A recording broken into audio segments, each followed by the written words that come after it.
Rip it off. We ripped off the Band-Aid, everybody. Hi, welcome. My name's Dan Finity. I'll be the host for the show. Welcome to episode 108 of the Destiny Digest podcast. I've been sick this weekend, and it turns out when you're sick, you forget how to host shows or any kind of etiquette when it comes to doing that. Let's see here. I had my notes open. Oh my God. Okay. With us tonight, we have Tiddly and Epic Dan. Thank you guys so much for joining this evening. I know it's a Monday. So it is a little bit weird, but we have good reason for it. Before we talk about what we all played this week and weekend, let's do some housekeeping. You can join us live every Sunday night around 3:30 p.m. Pacific, 6:30 p.m. Eastern on twitch.tv/Destiny Digest. You can ask questions live in chat and help us shape the conversation. Episodes go live the next day on YouTube, Apple Podcasts, Spotify, and Pocket Casts. And you can help others find the show by rating and reviewing the show on your podcast platform of choice. This week we'll be discussing the raid race, also the raid, the Desert Perpetual. Next week will be a compilation of interviews that we do from the show floor of GCX, and then the weekend after that, the full panel hopefully will be all together to talk about their experiences with Edge of Fate. With all of that said, this week has been a crazy week, guys. First of all, how are you? How have you been? What have you been doing? Tiddly, let's start with you. I am tired, I think, like much of the panel. Yeah. What have I been doing? I mean, still a mix of games, but of course a lot more Destiny this week. So with the new release and the raid and everything. So right. Yeah. Okay. Epic Dan, what about you, sir? You did some good this morning. I was in chat for the GCX stream. Yeah. Let's go. It's been pretty much nothing, obviously, since Edge of Fate has dropped. Really before Edge of Fate, a little bit before. It's been pretty much just nothing but Destiny. Yeah. Playing the new campaign, just exploring all of the changes. Right. That Destiny 2, you could argue Destiny 2.5 or Destiny 3 Lite or whatever you want to call it. But just all the changes and just trying to wrap my brain around the game again. Yeah. And just that entire, just everything with Destiny right now. And just doing the raid and living in the raid and just dreaming of the raid basically at this point. And then of course lastly, like Dan just mentioned, did some good, had a GCX charity block. Nice. And we raised over $1,756 in our block. Yeah. That's great, dude. And unfortunately, because of that, I took a shot of a raw egg. Oh, gross. Yeah. It was Dan. It was bad. It was bad. That's so bad. So and another half dozen eggs have been smashed all over my face and head. So you've showered since then, right, Dan? I had the best shower after. Oh, that's you have great. No idea. I bet. Yeah, dude. Yeah.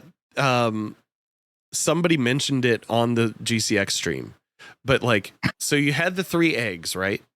So you're like, so I started with one. Okay, you did one. So I had a couple like milestones of it. Yeah. It was like 250. I'll do one because our goal for the block was 1,000. So 250 was 1, 500 was 2, and then 750 was 3. Yeah. And then 1,000 was a shot. Okay. All right. Unfortunately, the first 1,000 happened in the first 40 minutes. So it's a lot of eggs. Right. Yeah. And I was like, you know what? I'm going to have to space these out. Right. So, luckily, I was able to space it out. So I ended up doing it, I think, like every other raid encounter. We would take a quick break and I'd do one I didn't realize the first time I did it. I kept my glasses on and kept my headset on. Oh god. And I realized very quickly that was a very bad idea. Bad idea. Yeah. Oh my god, dude. So having to clean these glasses, it took 3 glass. I have like this box of like glasses wipes, like cleaners or whatever. Yeah, dude. Those did not work. Yeah. They just smeared it all around. Yeah. Oh, just god. smeared it all around. So I was doing we were doing Last Wish, and I did Morgive with one eye basically covered or like smeared. And I was like, I think I'm damaging him correctly. I don't know. I don't have any depth perception right now, but this looks about right. Nope. And then I think the worst part was my GCX shirt, of course, was covered in egg. Yeah. And I didn't think about how it would feel after it dried. Oh. So it was a very weird feeling. It got very slimy and stuff, but it was all for good fun. So that's been my week. You put the egg in the cup and you're like, all right, chat, like this is the egg. And then you started twirling it like this. And I was like, oh no, that's not the way to do that. Don't do that. Yeah, I spun it. And then someone in my community was like, you probably should not have done that. And I was like, and as she mentioned, I was like, wait a minute. This is going to be worse because I basically what is it when you mix it up as if you're about to cook scrambled eggs? I basically scrambled. Yeah, it I think it would have been a better. I don't know how much better raw egg chugging could be, but I think it would have been better if I hadn't. It still would have like had the texture of snot. Like that's really what it would have been, even if you hadn't mixed it. That was wild, dude. I saw you do that and I was like, oh no, I'm so sorry. Yeah, it was all in good fun and for a good cause. But yeah. I'm thinking we're going to make a different incentive next time. Yeah. Absolutely. And Tiddly, this week you have the PvE tournament or the PvP tournament. Yes. Somehow, my teammates and I managed to win our first round of the tournament, which is very exciting. It's the Chaos Tourney for the Bungie Foundation. So, nice. I'm with Nervous and Alex Ape, and they're both just crazy. I'm just following them around trying to clean up kills. Clearly. I was clearly not. I know my role. I dropped the bubble. I'm the heavy. I help clean up kills. I tried to not die, and that's basically all I have to offer. And we're up against Physics' team tomorrow, so that's gonna be tough. Nice. It's a game. We're up against 3 really strong PvP players. So I don't know. I don't know what's gonna happen. I think it's gonna be really exciting. Also, Alex is unable to play, so Omelet is summing in for him, and it's just all crazy for me because I know who Omelet is. I have never talked to or played with Omelet, but I'm like, oh shit, this guy's a really good player too. So anyway, it's kind of like a, I don't know, it's a lot, but it's I try to tell myself, even though I'm like not great at PvP, I'm like, this is for a good cause. We've already raised a whole bunch of money for the Bungie Foundation, and it's been really fun so far. And it's been a treat. And like I really admire people who are phenomenal at Destiny PvP.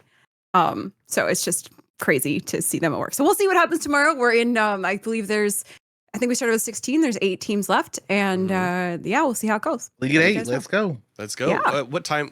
So this is going out on the night that we're recording it. So I'll be pushing this out later. So if you're live on Tuesday, at what time? 5 o'clock. 5 o'clock my time, I believe. So 3 o'clock Pacific or 6 Eastern. Heck yeah! Is that why you were alive the other night? Yes. I was why is Tilly? No, I know. I never stream at night. I'm like a obnoxious morning person. That's when I stream. I was looking for people to raid, and I was like, wait, why is Tilly on? Why are you live? Because like, I'm not going to raid them because they must be on for a reason. Then I saw it. Not going to force. The cat pressed their stream button by accident. No, last weekend, actually, it's kind of crazy. I mean, this is more information that you need, but I have a dual PC stream, and my streaming computer did a blue screen of death on Saturday.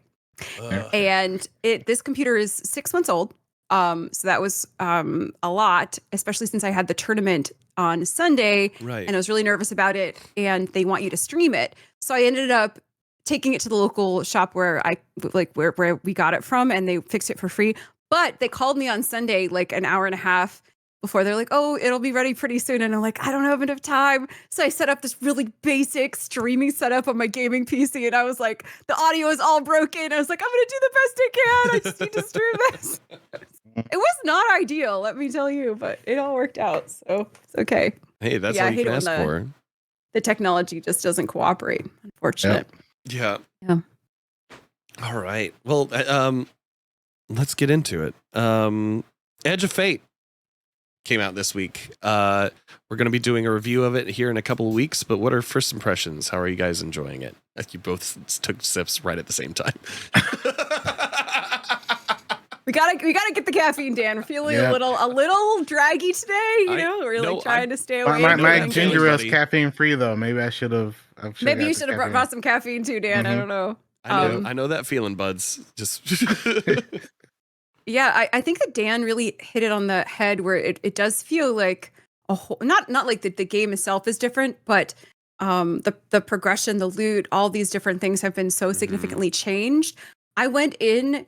I did the campaign on Legend. I enjoyed it for the most part. I know there was like mixed. I know we're not going to talk about this a lot tonight, but I know there was mixed feedback about the three different mechanics and how maybe they were too repetitive. Maybe the environments were kind of repetitive.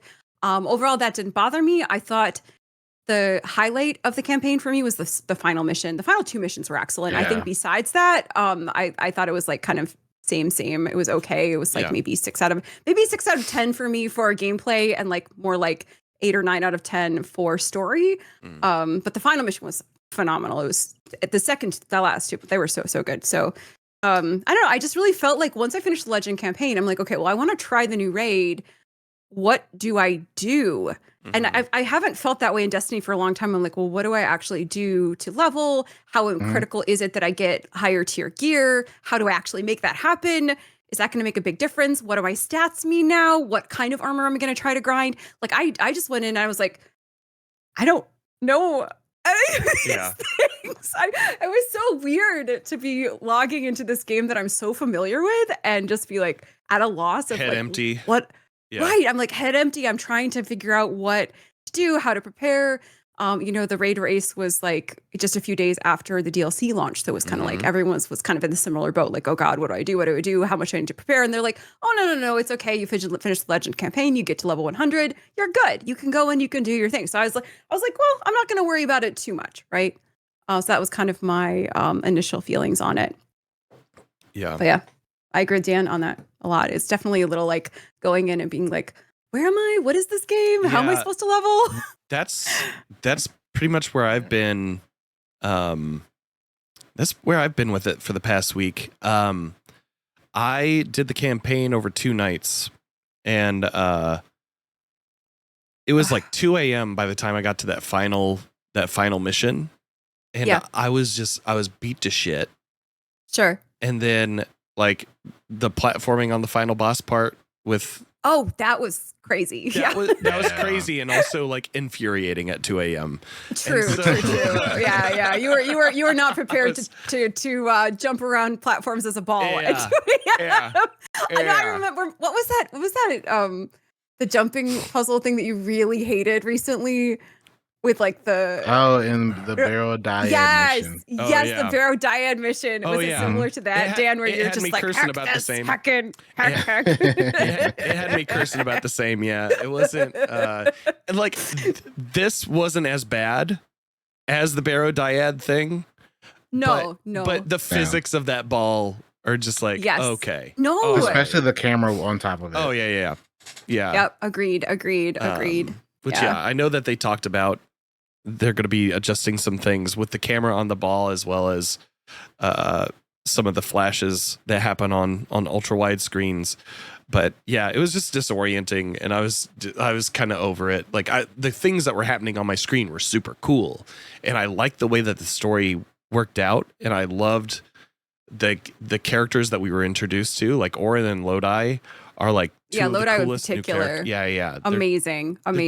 Like absolutely love him. And the voice actor was phenomenal too. Oh, yeah, it's really yeah. good. And like the Yeah. cutscenes were cool.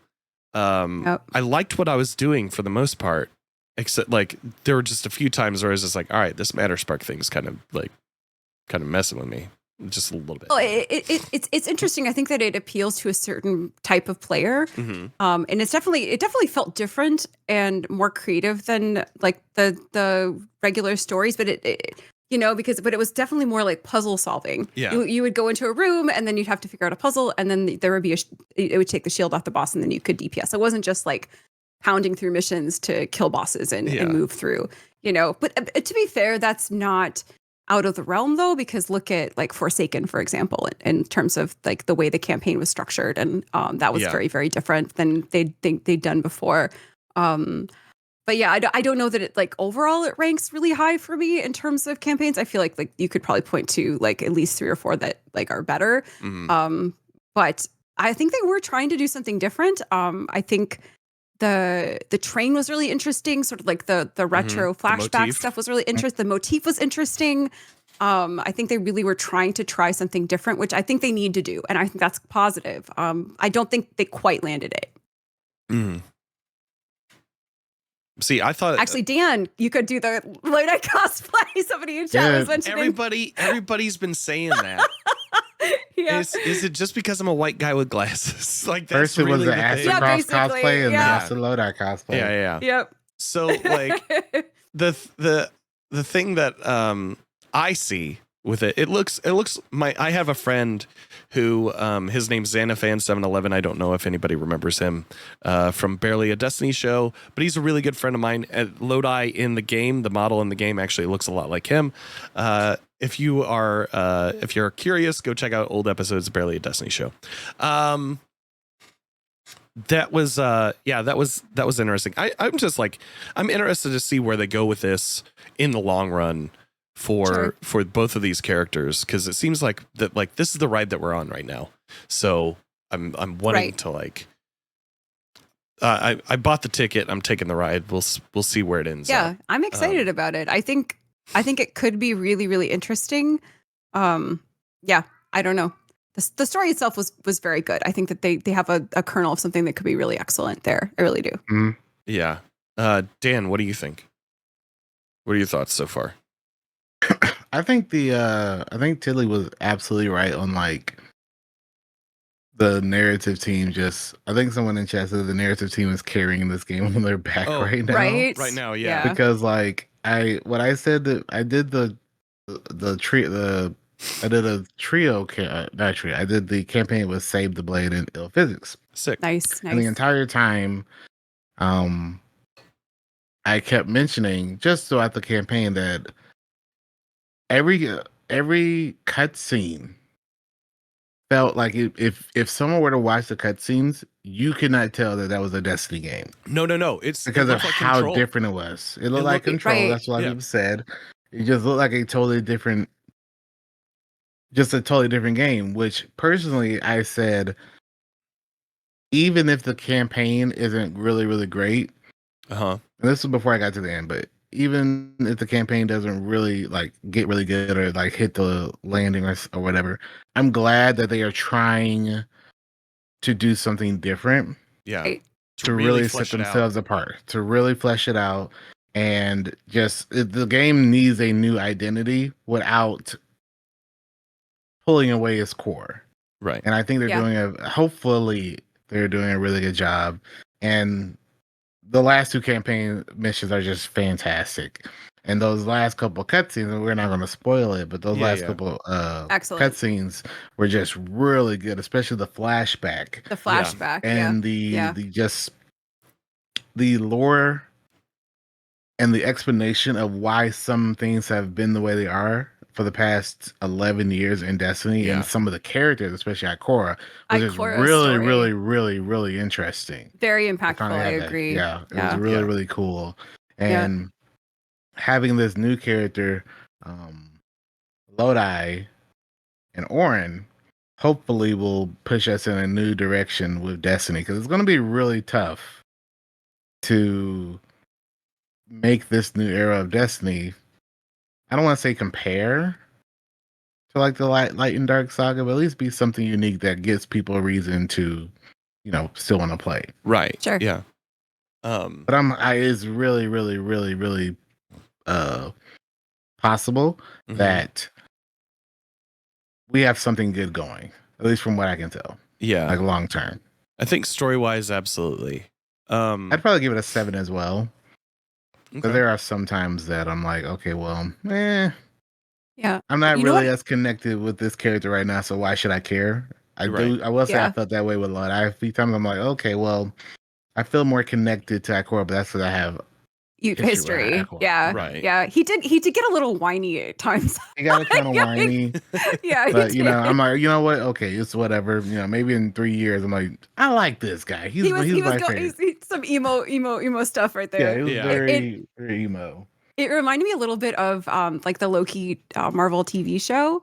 It just in terms of the sort of flavor of it with like time travel. That's and, what like, I thought. Supernatural stuff and like like because that entire show like it's futuristic but retro-futuristic, so it had kind of like a retro-futuristic vibe to it that I thought was really, really cool. But yeah, the Ikora storyline was incredibly impactful. I thought that was excellent, and yeah, absolutely. Yeah. We'll cover more of this in a couple weeks here. Yeah, no worries. One more question. Yeah, go for it. As a panel and for chat, even though the Matter whole system, even though it was kind of too much in the campaign, which one was your favorite?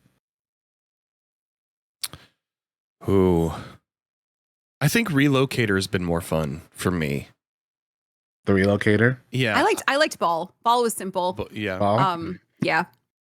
We had a teammate though, like Eddie, our teammate. He was excellent at the Relocator, and he was just like, bam, bam, bam, figured out every puzzle immediately. Like, the matter was that the matter weave or whatever, the one where you made things the matter change. I thought that one was really simplistic and not the matter form where you like the matter form.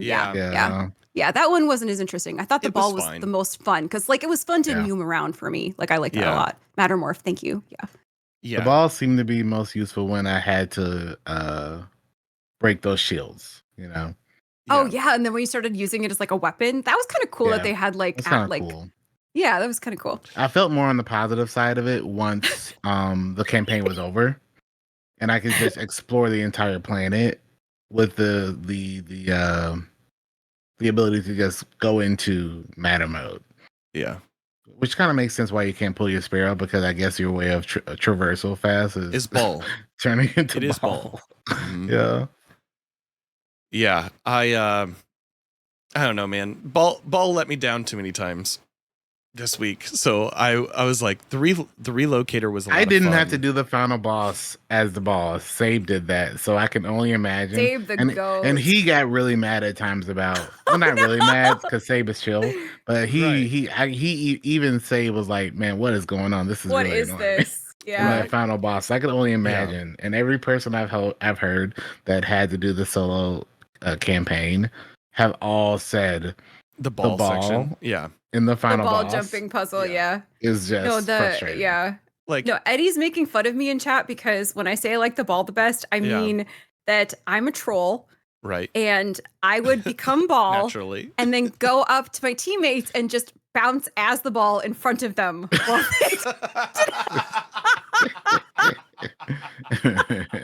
when I say I liked the ball, I don't necessarily mean just the mechanics. I liked becoming the ball and then just be like, one with the ball. Because you're not on the map for your teammates when you're the ball. And so I would just like be the ball and then just jump around until they notice that I was a ball. You're insane. Sorry. You're insane. Yeah, well, buddy. Yeah, it's true. We love you. I admit it. We love you, but you're insane. See,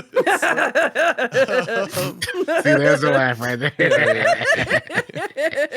The Relocator is just a lot of fun. I've been playing around with it. Like, so I upped the level on the world up to Fabled. I think I'm on Fabled right now. just going Okay. through like some of those puzzles and everything. And there's a couple of there's a couple of things that you need to upgrade Matterspark 4 for.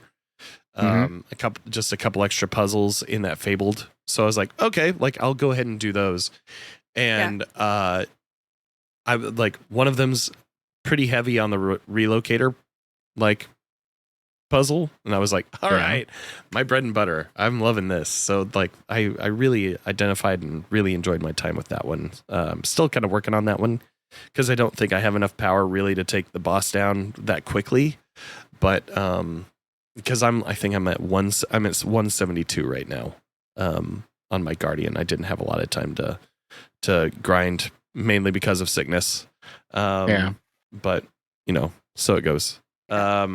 What weapons did you guys enjoy using during the campaign? As far as new ones, it could be exotics that you've found useful. Oh, Dan, you know what we're gonna say, right? Like the scout rifle, right? Yeah. No? Did you try? Oh my gosh. I used it a lot. Not nearly as much as some of the people in my chat had. I used it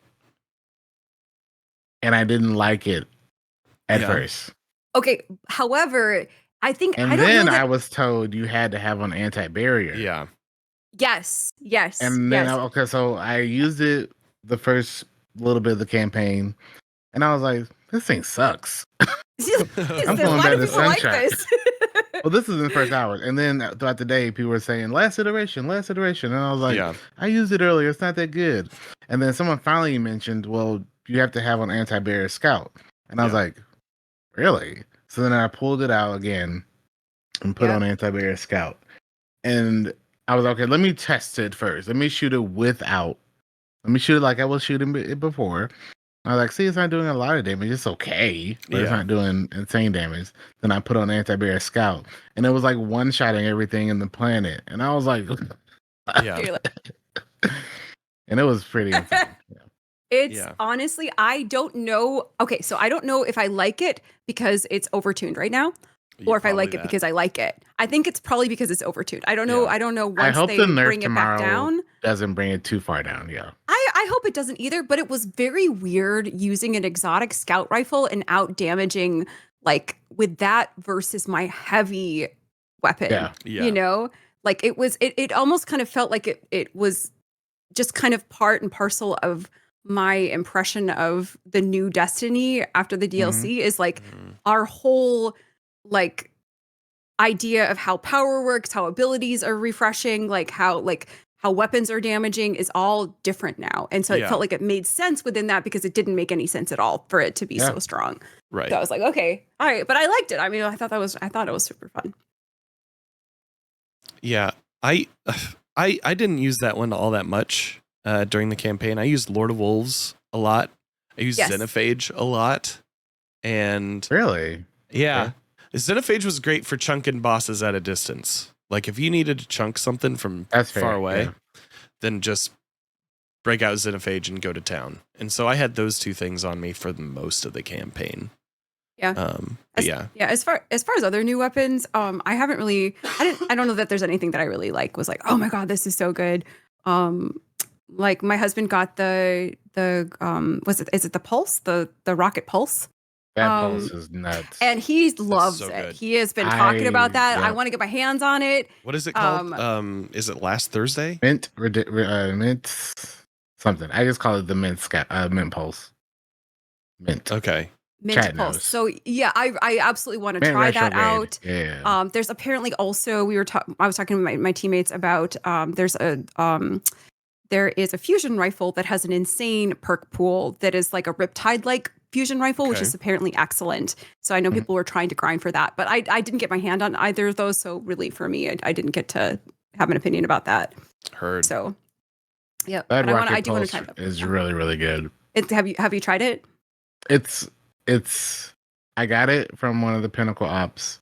Yeah. And at first I was like, I'm not gonna use this. And then I just kept it on because it was just a highlight weapon. And I was like, okay, this is not bad. And I had it with rewind rounds because you only get like 6 in the mag. And I was like, okay, I'm not using a pulse with 6. But then I have rewind rounds on it, so it made the ammo kind of a bit better. Feel a little better. Yeah. And I got it with a damage perk, which made it even better. And it was, I know I'm gonna talk about it in a second, but it was the weapon that I used the most in the raid. That's awesome. It was just fantastic. And if you're thinking of using the rocket pulse out there and you're not too sure about it, if you can get around the mindset of it being a special, then it's easily one of the best weapons currently in the game. It's just as good as a lot of other exotics and probably better than a lot of other weapons you can use. Just because outside of a boss, for some reason, it will destroy everything red bar to yellow bar. And now I really want one. I have spoken very highly of that weapon. Awesome. But I didn't Well, get that until after the campaign, so. Yeah, I've really enjoyed the look of the weapons from Kepler. I think they're probably some of the most well-designed, like looking weapons we've had in quite some time. I've been using Last Thursday quite a bit. I haven't gone in for the Mint retrograde. I haven't gone for that yet, but I also found I got a sublimation with eddy current and volt shot. That sounds good. It was pretty fun. That is the scout mountaintop rifle one? Oh, the scout. Okay. Yeah. So that's been pretty fun to use. Yeah. But yeah, what stats are you guys building into? What stats do you feel are like the best to be building into currently? Does it feel like super and weapon? Super and weapon? Gotcha. Yeah, super and weapon. I think part of that was because for the raid, with the damage checks, it really felt like you had to get multiple supers off in order to even touch the damage you needed. So you weren't even going to get close to the damage you needed with weapon damage. So I know that mid raid, everyone was trying to overspec into super. Yeah. Gotcha. Yeah. So mainly offensive abilities to start. Yeah. So far. I think unless you're doing hunter, it's probably as of right now, it's probably just super and weapon. Yep. Okay. Yep. Because the benefits from them are just anyone's going to see the benefits from a higher super because you'll get the super back, you'll do more damage with your super. That's kind of straightforward. And then with the weapon, obviously you do more damage up to a certain point, and then you'll do some extra damage to the bosses. And then if you have a higher weapon stat, you also get more ammo from your finders, which is huge. Right. So it's like that's so important.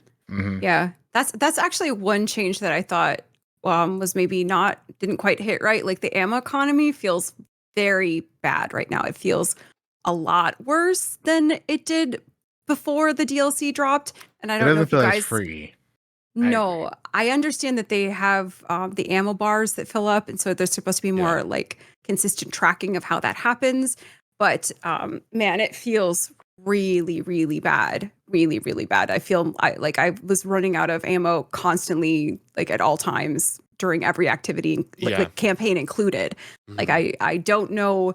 And I don't know exactly what specifics there are out there. I'm sure there's people are going to find ways to make more ammo. I know that you can, there's the perk on the guns. There's the mods you can put on your helmet. Like there's, I know that people are going to find ways to make it better. But right now it feels bad, really bad. Yeah. I will say that I noticed, at least in the raid, that it seems the heavy finder scout definitely was noticeable, that being gone. I will say that because everyone having finders on the helmet used to benefit everyone. So at least whenever I had some heavy drop, everyone would get something.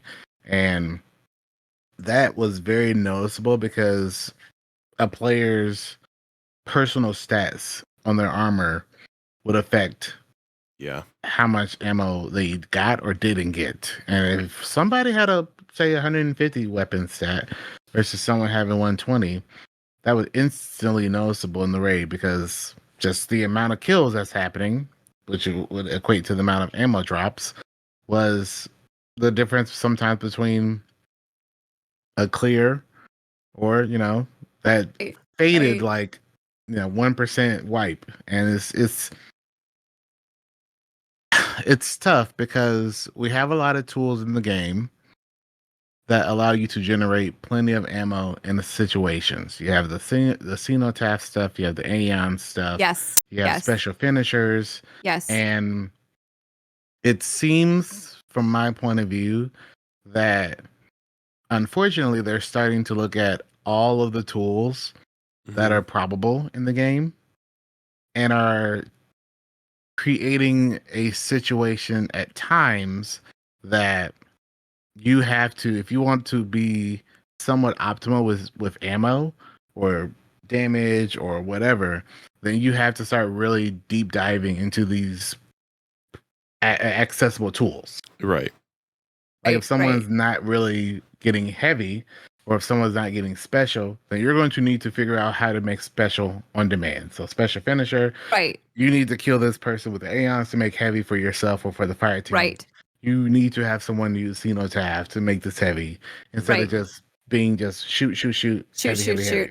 However, like at least in the encounter that we were in the raid, Dan, there wasn't any That's the ad other that was issue. high enough level in order for these ammo generators to work. So it was really and like we can talk about that more about how the raid felt for people, but that just is really definitely an issue. It was definitely an issue because we like those avenues only work if you have a high enough level enemy. And if you don't, then you're reliant on getting kills to get ammo and like how your armor is tuned and whatnot. So and luck. And so I know a lot of teams were trying to like maybe got a good chunk of damage on the first round, but then you don't have any heavy left. Or especially even like if you're using Lord of Wolves, which I know was really popular to use. And so it's like, what are you supposed to do? Like, especially if there's a timer in the middle and you don't have unlimited time to just clear ads and generate ammo, you're just kind of stuck not being able to clear because you just don't have the resources you need to do so. So it that kind of felt a little unfair, I think. Yeah. Well, I mean, we've already ripped the Band-Aid off of it. Let's talk about the raid. Nice segue. Let's go. I've been working on them. I know. So we had the Desert Perpetual, or TDP. The DP. The DP. We're gonna go with the TDP. Okay. TDP. I was gonna go for more PG for TDP, but I mean, if we're gonna go deeper. looking for a deep look this week into Desert Perpetual with Dan Finity, Epic Dan, and Tiddly. Let's get a microscope in there. That LG's got to be wild with that raid. Looking for one for DP. Like, okay. Yeah. So, anyways, we're DPing, all right? And so this was the raid race. There was 48 hours in it. It started on Saturday. I did not do contest. I know you guys. I know Tiddly, you attempted contest. Yes. And then Dan, did you finish contest? No. Okay, gotcha. So what? I think the overall thing. Let's talk a little bit about like the design of the raid, right? So this raid is built to be much more customizable to your experience, or the kind of experience that you want to have, because you can choose at least the first 3 encounters that you want to go in which order, which I thought was really neat design. Some people were saying that it was Leviathan-esque. Yes, it was very Leviathan. Yeah, but Leviathan, you like which one you did rotated, but first rotated, right? But it was still like linear. Like this one was truly non-linear. It was choose your own adventure. You could go to ever one you wanted to do first. Yeah. And the only difference in this one was we got to pick which ones we started and which ones you did. Because Leviathan, you couldn't technically pick. Right, correct. It was just a weekly rotation of the order. Yes, exactly. Right. So like it's really cool that like they brought it back. And it was funny because my team, we went in, we had initially gone right, Mhm. which takes you, I think, to the Wyvern. Yep.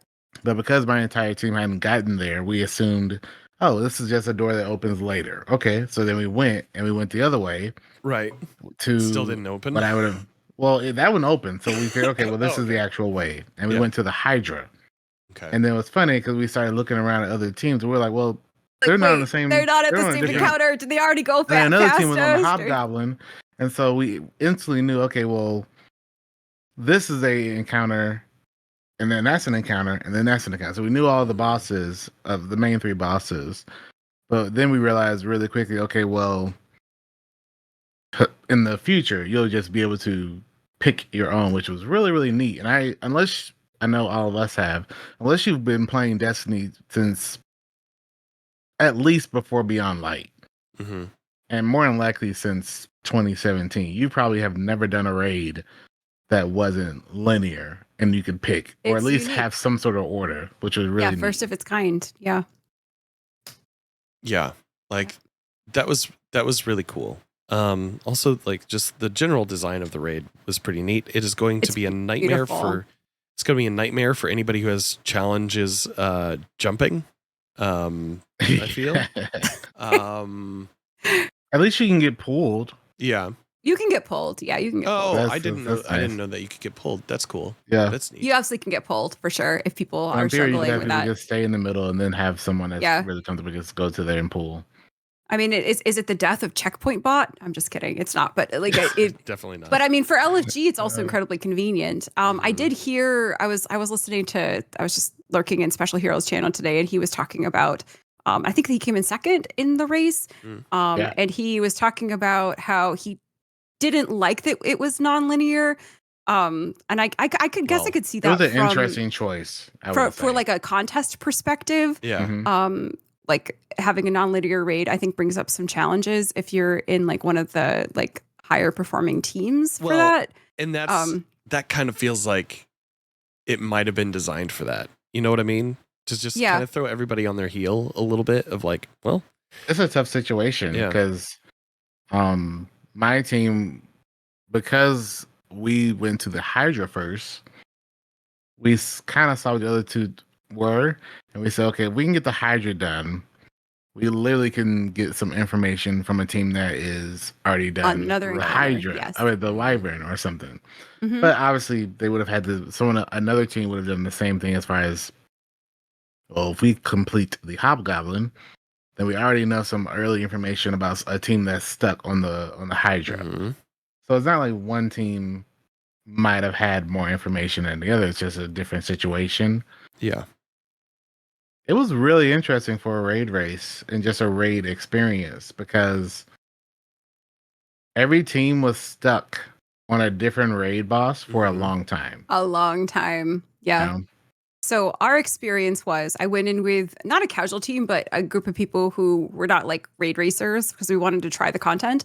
We went in, we figured out the mechanics. We did the I can't remember which one we did, but like we basically went and figured out the mechanics blind very quickly, figured out damage rotation very quickly, and got really good at getting to damage. And then we very soon realized, maybe like an hour or two in, that we were not going to complete an encounter, like period. We were just not going to clear anything in the raid. And so we stuck at it like pretty much all day long, and tried different strategies, like changed up the damage strategies. We like added more and more Thunder Crash Titans. Right. Like, Yeah. but we really did try really hard. But I think that at the end of the day, we just realized we were not even getting like a third of the damage that we needed. Like we needed to hit that third threshold in order to be able to clear. Right. And we just realized we're just not going to clear this. And that's okay. So we like put it down. So I think that was my impression was, and you know, I brought in like experienced raiders, people like who are raid helpers. Right. You know, like people are good players, and like there was just no way we were going to clear it. Like it was beyond our ability in terms of the damage check. And I think that a lot of people, I think a Wyvern, thank you, we did the Wyvern encounter. I think a lot of people felt similarly that the damage check was really, really intense. Like I know that a lot of the teams that were clearing encounters were using a lot of hot swaps. I was watching Butters, who's one of my favorite content creators. And I don't know how many encounters his team ended up clearing or if they finished. But I was watching him do damage on the Hydra, and I probably watched him do like 3 hot swaps. I had 3 hot swaps for a Hydra. Yep. Three hot swaps. So it was I know that there has been some like community criticism, especially regarding like the console population and how hot swapping is more challenging for console players, and whether or not hot swapping is something that should be a requirement, because it really did feel like it was a requirement. I don't know that teams were clearing these encounters without hot swapping. I don't think you can. And min-maxing like to the absolute nth degree. I mean, it was beyond like a Pantheon min-max. It was like absolute min-maxing, loadout swapping, absolute perfection, and then maybe you're going to clear an encounter. But the thing is, we only went at 1, but my understanding is that the other encounters were similar. That like the damage check was just really intense on all of those 3, and then the boss even more so maybe. So. I think the numbers as of yesterday, there were 600 some people who had cleared the raid, and I'm guessing the numbers are overall going to be very, very low. And so it's just an overall conversation about who is contest for, right? Yeah. Like, what is contest supposed to be? Like, what is the future of contest? Is this what Bungie wanted? Like, I mean, I know players, like I've even said it before, I'm like, I want the content to be really, really hard, right? So I think that it's a sweet spot, right? It's a point of optimization. Like, you want it challenging, but you want it to be completable, right? Yeah. Like within like a reasonable like realm, right? So I think a lot of people are like, well, they kind of maybe went a little too hard on that. I don't know, what was your experience in it, Dan? Just curious. I feel like I could rant a long time because so personally, we were only able to complete the Hydra, which I think personally was the hardest encounter. Yeah. Yeah, that's amazing, actually. I don't know if it was due to bugs or if it was due to which it probably was partially due to bugs, but like I feel like contest mode for the last couple years has had 2 spaces, especially with it being 48 hours. There is the first race that is intended for the top 1% of the 1%. Because I do kind of consider myself a 1% player, but not of the top 1%. I'm clearly not that. But there is a 12 to 18 hour period where this is meant for the top 1% of the 1% players. Mm. And even if you aren't that player, you are able to go in there and with a average level to above average level skill team, if you have the good communication, if you are, all in that what they like to call flow state, everyone's operating together, you are able to complete this raid. Whereas this raid feels like it was for the whatever you want to call that level between top 1% and above average. That level of player was able to possibly complete it. But if you're going to complete it, you are going to have to be almost perfect. Yeah. Yeah. It was like for the top 1,000 players in the world. Like that's what it was. I'm not sure if I've seen a lot of people say if this is what contest raids are going to be moving forward, then I'm just going to sit on the sidelines. Right, I know. Rev, who we just had on a couple weeks ago, I saw some tweets from him out of frustration of like, hey, maybe I'm washed. Like, if this is how it's going, like, I don't know if this is it for me. There was a point in our raid team where we were like trying to decide if we were going to keep going, and everyone was like, "Yeah, I'm never doing contest again. I quit. And don't even ask me next time. I'm done. This is not for me. Obviously, I'm not going to do this again." I think it's kind of unfortunate because I get that they really want it to be challenging, and it should be challenging.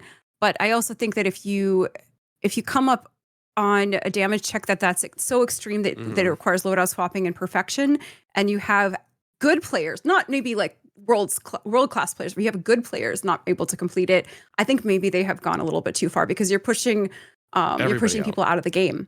Yeah. You know, like I don't think contest ever. I don't think there has been any raid like where I've gone in and said, I know I can't complete one encounter. I just know I can't complete one. It's just not going to happen. Like that has never, ever, ever, ever, ever, ever happened before. Even though the completion time felt like, it was longer than the Salvation's third Edge. Yeah, there were I think the completion time was like third overall. So there's certainly raids that took longer. But this one, it wasn't like Salvations where everyone got stuck at Verity. It wasn't a puzzle stop. It was a damage check stop. And the damage check was tough for a few reasons. One of them I mentioned was the ammo economy felt really terrible. I think it also felt really bad because it felt like something was glitched, right? Because you went in and the enemies were supposed to be swords at 30 under, but everything was skulls, like all the enemies. So it felt like there was some kind of error in the way that your damage output was coming out. I know some people did some play testing and were saying that the delta was coming in more at 40 under for output of damage. 40, yeah. So I think people like, it was so demoralizing being in the encounters and hearing information like that coming through, being like, you're, and that it felt kind of unintentional. Like, well, maybe this was not meant what Bungie meant. Maybe they like, this was a mistake and there was some kind of like issue. And this was like kind of like not intentionally overtuned. It's just like, this was an accident. But like there was an interesting Reddit article that I posted before we went in where like some of the QA testers and absolutely. So it's basically QA testers for the raid answering questions, because a lot of people were going in and saying, well, did they QA test this at Bungie? Like, this is so hard. Like before they put it out.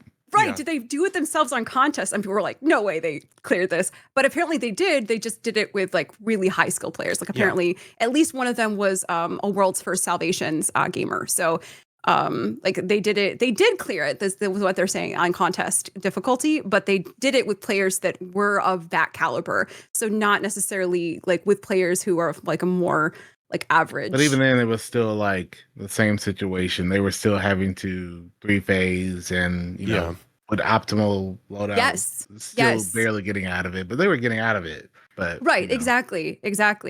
So I thought that was really interesting. So I guess that it goes back to the question of like, who is this for? Yeah. Right. And also, what is Bungie's intent? Like, usually raid race is so fun, and it was fun. It was a lot of fun. It's always like Christmas Eve. Like, I love a new raid. I think it's really unfortunate that sort of like all of the issues with like damage and people struggling with damage is like overshadowing how cool this raid is, because I think the environments are great. I think the bosses are great. I think the mechanics are really interesting. It's amazing. I think it's going to be one of my favorite raids once I actually get in there, do it on normal. But I think it's unfortunately soured a little bit by my day one experience. And I do worry that this is going to unintentionally push people away from the game, the overall game. Yeah. Right. Something that I'll note here is that, so I didn't try contest. I tried normal on Sunday. Right. And apparently normal is also still really dude, it hard. is buggy as shit. Like, that's what I heard. There were during the Wyvern encounter, when you're trying to kill the Minotaurs in order to get the Chronicons. Yeah. They would spawn in and then despawn. And then it was a crapshoot as to whether they were going to spawn in again on any given side. And it was so frustrating especially when we would get close. Like, we were probably like, there was one where we got one really solid phase down, and it was like almost at half for the Wyvern on normal. Then came the Minotaurs again, and then they phased out.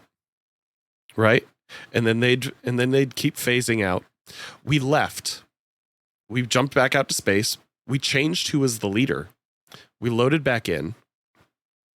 Same thing happened again. when it was consistent after the first damage phase, to the point where I was like, maybe we're doing too much damage. And maybe like if we ease up on it, like just pull up on the throttle a little bit, Right. maybe we could like do some, like maybe that changes it. We didn't test that, but it was just so frustrating to be stuck in that encounter for so long. It felt like we were fighting the game more so than the encounter. Right. Yep. And there certainly were glitches, like the Bungie acknowledged the rally flags were not working correctly during contests, and we experienced that. Apparently there were some teams that would refresh, like go to orbit and refresh, and then they were doing different damage numbers, is allegedly. Like can I just want to read the Bungie's response really quick. Is that okay? Yeah, absolutely. So they said feedback items we're seeing. Some players are concerned that clearing the contest required loadout swapping, lengthy ad clear phases to stockpile ammo, which we discussed, and near perfect execution. Related, some players feel contest difficulty may have been tuned too high for this raid, so that only an incredibly small portion of the population could have a chance at completing it. Initial note, while we absolutely wish for contest mode to challenge your loadouts, your teamwork, and your puzzle-solving abilities, the highest end of damage has been reported to feel like this requires far more than expected. They said, every raid we've shipped is unique, especially at contests. This will continue, and if you want a challenge, don't worry, we'll continue to offer it. That said, we will use feedback from this weekend to inform our future as we continue to develop these experiences. So I think they're hearing what people are saying about the contest experience. But yeah, it's going to be interesting to see how everything kind of shakes out and develops, you know? Yeah, man. It's just so, like, I think the raid, when it's not buggy and when it's scaled appropriately, is going to be a good time. I can see it being a really fun raid to teach people because of the nature of all right, what do you want to tackle first? Like giving that customization. Yeah, I think that's so fun. But I think it's going to be great I think I'm just worried that people are just going to be like, well, heck this. Heck, you know. First impression is everything, unfortunately. Yeah. Yeah, it really matters. And it really does feel like there's still sort of in this reactionary period from Ron and the way Ron was received, that people are like, oh, this is like a strike. This isn't even a raid. This is so easy. Everyone's blah, blah, blah, blah, blah. You know, and here I am. From my perspective, I wanted to get a team together because I'm like, what if the raid is completable? You know, you know, not going in expecting this. So I expected a downgrade from Salvation's Edge personally. Correct. And I did you completed Salvations in contest, right, Dan? No, we got stuck at Witness. Okay, but still, that was that's after really like far. 37 hours, and I felt that after Salvation's Edge that they were going to see the response of, or maybe just a completion rate of Salvation's Edge, and say, you know, well, historically they responded every other year to like the contest raids. I've noticed they'll give you a really hard one, and then they'll dial it back a little bit. They'll give you a really hard one, dial it back a little bit. Salvation's Edge, obviously, I feel like was an outlier because it was a big end of the saga. They wanted to make another last wish. Obviously, we all knew that was going to be really, really tough.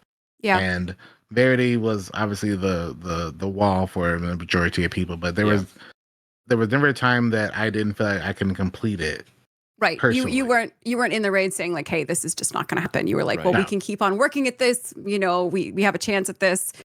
Did you feel that way in this one? Like, this is just not going to happen at any point, Dan?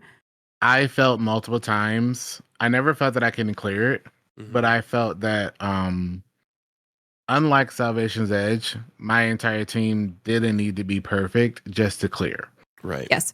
I also, like, in Salvation's Edge, we didn't have to use 3 loadouts for a damage phase. Yes. Right. You know, we didn't have to do all this stuff. We didn't have all these issues with bugs as well. Sometimes killing runs. I personally had an issue, which I don't know why this happened. The health bar on the boss for me was different than the entire rest of my fire team. Oh. Weird. That's a new one. I haven't heard that one. So multiple times we would do damage, and it wasn't great damage, but we'd do damage, and then everyone else would say not good damage, and I'd be like, "What do you mean? We got down to this." For me. And then they were like, and I literally took a screenshot. Yeah. After a damage phase, and I showed them. Yeah. And my health bar on the boss was if we had done down to one letter, like say ABC, if we had done down to the B, Right. for them it'd be down to the C. Yeah. And it was Yeah. very jarring because obviously if everyone had saw the damage that I had saw, You would we'd have be put like, more okay, time let's into just it. yeah, Right. we You'd be like, wiped okay, multiple well, times and wasted interesting. multiple times. I don't know if anyone else felt or noticed that. No, But there was but a that, lot of stuff like that where I just really I personally am not a fan of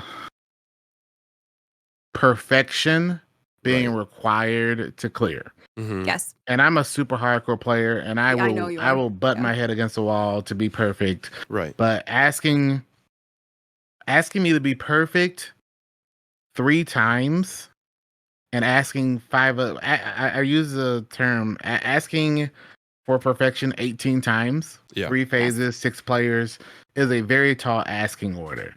And I feel like 18 perfections to probably maybe not still clear Yeah. is an incredibly hard asking order. And if that's the case, I need Bungie to tell me that ahead of Yeah. time so I can actually decide for myself if I want to be perfect for that long. Yeah.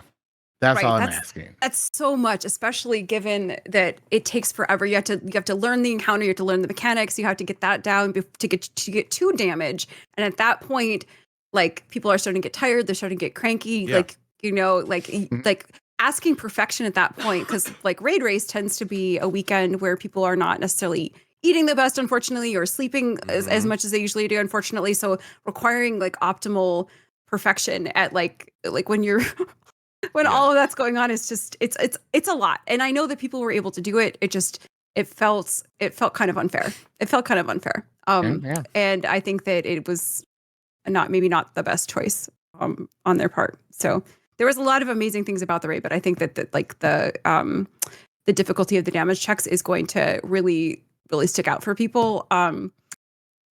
Yeah, I really I wouldn't think so. want them to lower it though, if I'm being honest. I wish like if there's a way for them to balance the damage check without it requiring so many loadout swaps, because obviously the big talking point now is loadout swapping. Yeah. And it's, you could also make the argument that it's jarring that they spent all of Rise of the Nine and all of the last couple With not months swap? talking about how they want to introduce not swap, Yeah. and they don't really like how strong players are when they can utilize their entire kit, and they want you Yeah. to pick and choose like your loadouts and like you set yourself into an encounter with that. It was very interesting to now, which I personally don't have an issue. I love doing loadout swaps and min maxing and all that. However, it was just very jarring. You know, we started getting accustomed to not swap. We even talked on the podcast. I said right before Edge of Fate, I was like, you know, it's not that bad. If they put it in the contest, I'm okay with that. I can deal with that. I know how to work around it. Yeah. And then it's like, okay, let me revert my mindset and really start using 5 loadouts in the entire phase. Right, It was just very jarring. And unfortunately, a lot of people aren't used to that. I know Dan has talked about how, you're not a big fan of it either. I just don't. And it's interesting. I just don't use a lot of loadouts. I don't end up changing loadouts during a phase or anything. I think a lot of people don't.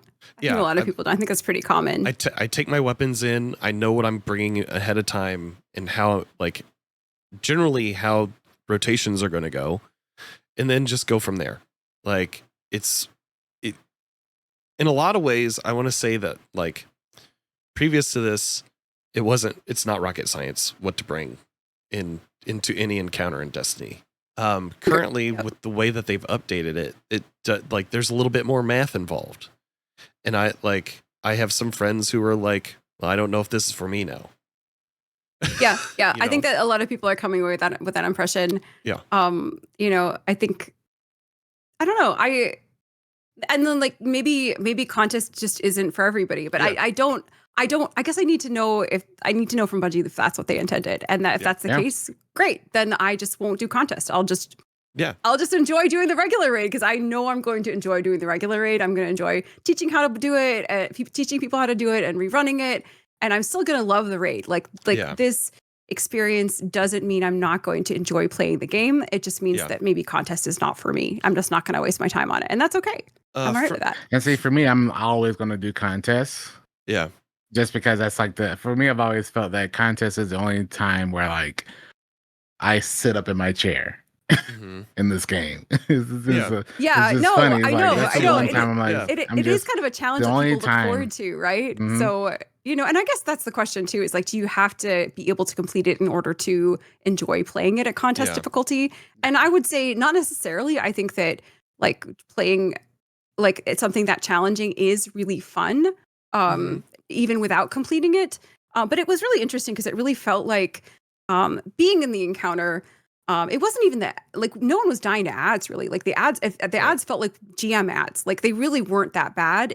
It was just the boss that was, like, scary, and then the DPS check that just made it impossible to clear. So it was kind of a weird contest. I also feel like DPS checks are great in contest raids and in raids in general. Yeah. Like there was just everything was everything was a boss. Right? Oh yeah. So which was different. It was a different structure from the raid, right?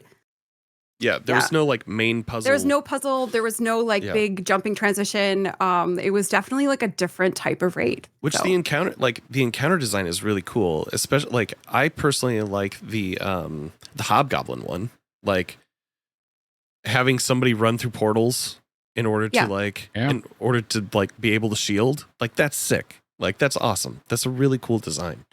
I just really wish it wasn't buggy right now. I haven't tried that one yet, so that'll be fun. Well, it'll be interesting to see how all this changes when people start figuring out what optimal strats are, what the LFG strats will end up being, as far as damage, as far as DPS. I am curious if the community will be okay getting used to no longer seeing one phases. Yeah. Because even, not to go off subject, even if you do other raids currently in the game, some of them are bugged, but a lot of other raids also aren't allowing you to do one phases unless you start min-maxing. Yeah. Which is interesting. Because everyone's used to like just put out the Queen Breaker, put out Sleeper, or pull out whatever weapon. We were so powerful, and it really feels like now it's destroy like bosses. Yeah, and now you got to kind of do that, and you're doing 2 phases. You're probably doing 3 phases, and it's just going to be jarring for a lot of the community since you're used to let's go in, do this boss, DPS, we're done. Yeah, I feel like that. I feel like that's good though. I feel like I personally think it's good too. But it's also like we haven't had that kind of we haven't had an era of raiding, not including Pantheon. Yeah. In probably 4 or 5 years. Yeah. That doing 2 phases is considered really, really good damage. Yeah. 1 phase is what, or like 1 phase and a little bit more. Yeah. Is what people have gotten accustomed to for the majority of raids, including Witness. Mm-hmm. You know, like Witness day 1 was obviously really hard. That was really, really hard for my team. We couldn't even get it done. Just to put that in context, we got to final stand and all that, but like it was just really, really tough. Yeah. And now, right before Edge of Fate, you could 1 phase, and you could still 1 phase enough, if I'm not mistaken. Absolutely, you can 1 phase it casually, like on your first try. Now it was like easily. Well, I mean, I haven't hopped in since the DLC, so I don't know what it's like now. But it like we casually 1 phased it with a team, just like whatever, no big deal. Yeah. Like it just really feels. It doesn't feel like a different game, but it feels like your guard. It feels like what was the DLC where you like lose all your light? That's kind of how it feels. It feels like that, but it was Destiny 2 launch. Yeah, it feels like Destiny 2 launch where you're really kind of like taken down and not powerful. Like the power, it's not like the power fantasy isn't there. It just feels a lot less. Oh, like it. you know, the Red War. Yeah. Like that's how it kind of that's how it kind of feels. Oh, and like what Dune says about the tier 1 loot. Yeah. Like we did a couple encounters on normal, and I got a really good drop of the rocket. Yeah. But because of my power level, it was a tier 1 Tier drop. 1. I was telling Dan about this. I'm like, oh my god, it got like overflow bait and switch, but it's crap because it's a tier 1 drop, and I'm like, oh no, this is. It kind of feels super bad doing like endgame content and being like, oh well, okay, womp womp, you know. Yeah. Oh well, this is like, just garbage. Okay. Yeah, Roxas says that's actually not true, and while that may not be like, while they have in the said raids and challenges, okay, yeah, while they've said that it's like that it's not true, or that like the difference between like tier 1 and tier 5 isn't all that great, it still is like a pain in the ass to see it's just that one like, diamond show up. Right. No, it is. I think maybe it's a mental thing then, Dan. I don't know. And I think Roxas is probably right about in terms of like the challenges and whatnot. But it's kind of like when you do a raid encounter and you get an armor piece that's below like a 60 stat roll in like old Destiny, right? Like you would be like, oh, we did this. This is so dumb.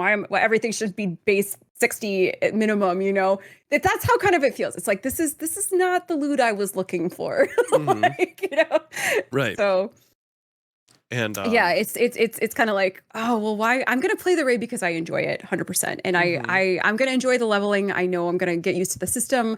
I think there may have been some challenges so drastically overhauling the armor system and the weapon system right before a contest raid. Oh yeah. So and I know that the weekend was a great choice. I think the 48 hours is a great choice. Yeah. Maybe giving another week for people to do meta building and like ammo economy stuff and like, you know, like loadout stuff would have been really, really nice, because it felt like I was going in with builds that were excellent from like last week. Right. Yeah. I feel like that's the biggest issue. Yeah. It would have been nice to have even more my time. team, we Yeah. underestimated, and I told that I personally underestimated how much I would need to farm new gear or farm like Power. maximum super armor or maximum weapon, because I slept on it obviously, and I thought, and I was like, man, we'd probably clear if I had different instead of 180 super 200, because like you do 5% extra super damage, or you do 2% extra weapon damage, and at that point in the contest you're starting to think of 1% and 0.5%, every percent actually starts mattering. Absolutely min-maxing like as much as you possibly can. Absolutely, yeah. But I personally didn't think that would make a difference between clearing an encounter or not. Right. I figured, okay, well, if I want a 2-phase, sure, maybe. But this is more than enough for me to go through 3 phases and still clear, and I'll be fine. Right. But the fact that you had to take advantage of every percent probable. Yeah. And then you might get out of there if you're perfect was just very interesting, which I have personally no issue with if that's the way it's going to go moving forward. But I'm the kind of person that's willing to, min-max, lock in, and try to be the best skill player I can to get that clear. And I also feel like, Dan, if you knew that was going to be the case, then you would have prepared differently, right? For the raid. Yeah, absolutely. So I did a bunch of pit farming. I did a bunch of grass farming, and I multiple times said, I don't need to farm anymore. I'm good with these stats. Yeah. Sure. I think I'll be good. And maybe that was also, it's kind of like a gap between communication from the Bungie dev team and like what actually was the case within the raid in terms of expectations. So I think there's a kind of like a disparity between what there's also probably an in issue terms of with preparation. Me too. Yeah. So I guarantee someone like Bog or ATP probably was like, well, if there's the available percentage, I'm going to make sure I get the available percentage just in case. Yeah. And that's probably just the 1% of the 1% mindset, because I guarantee most of those teams that cleared, Dados, ATPs, Snazzy, who got worlds first, I'm almost certain there's no shot no one in their team didn't have 200 weapon and 200 super. Absolutely. Yeah. And I think the Destiny contest rates used to be very much about who could go like 18 hours a day grinding, very little sleep to prepare. Um, and I didn't, I almost felt like that was kind of the level of preparation you needed for this raid, Yeah. which wasn't communicated, I think. Mhm. But I think that, and it's not even, I mean, it's just because the margin for error was so small. Like Yeah. those gear differences, even if you could go in, you could do the raid. Like, but clearing it, the difference between clearing it and like running encounters was just like that margin was so small. Like all of those Mhm. gear level differences made a very big difference, and there was very little time to grind. So it kind of felt like previous contests where it's like, oh, instead of grinding power, this time it was about like grinding optimal Stats. gear and the teams who were able to grind the stats before they got in there. Which cool. Like I have no problem with any of that. I really don't. Like I think for me, I as a player, like I just want to know like what to expect. You know, so I know how to prepare. And I don't think many people did. Yeah. We didn't know. The biggest complaint that I've seen is like that people would have liked more time between launch of Edge of Fate and the raid race, just like maybe to accommodate for the learning curve on the changes to the stats and everything, or like to give some extra time to farm and to prepare for this thing. I'm like happy for the folks who got it in the first week. That's great. I think that was yeah, GCX probably, if GCX wasn't this weekend. I don't know, man. I honestly think that it would have been the same thing. They would have released it. You think they would have released it this week anyway? Fran Mirabella said something earlier today that actually struck a huge chord for me when talking about the raid race as a marketing experience instead of a player experience. And is like, I dislike how much raids have become a marketing event. More people watch the race than play. But does that explosive week 1 race really do that much at this point? I'd much rather prefer Destiny 2's expansions lived and breathed a few weeks, maybe 15 to 25 days leading up to the new raid as an in-game moment. The vibe continues to feel like an elite D2 player race, and then after a week, the party's over. Like, I can see that is a fair point. Yeah, I can see GCX having maybe some contributing factor, but not all that much. Because we'll never know as well. Though, yeah, like it is tough, especially because didn't we have a week with Salvation's Edge? If I'm not mistaken, it wasn't the same week. I don't know if it was. I don't know if I want to say that they had it that weekend. Was it? Somebody in chat. Yeah. Was it? Okay. Same week. Chat saying same week. So I've not slept this week, chat. Yeah. So that to be fair, I think like the amount in terms of like grinding power and how that like they really toned that down in Destiny 2 versus Destiny 1. So I think that the release cycle, having it come out really quickly, like absolutely works for that when you're not having to grind up, and that felt different this time is what I'm trying to say, right? So I think that if that had felt the same, releasing it same week would have been like, oh yeah, just like that's normal, that's what we do. It's just that like because everything kind of got reset, that's why it kind of felt different this time for me, at least. Yeah. Dunes in chat is saying, I really think the problem is that the entry point to the new hamster wheel is a hamster wheel built out of content we've been doing for 8 years. Simply cannot grind 450 to 550 levels to get back to where I was 1 week ago, only to have to do it again in 6 months.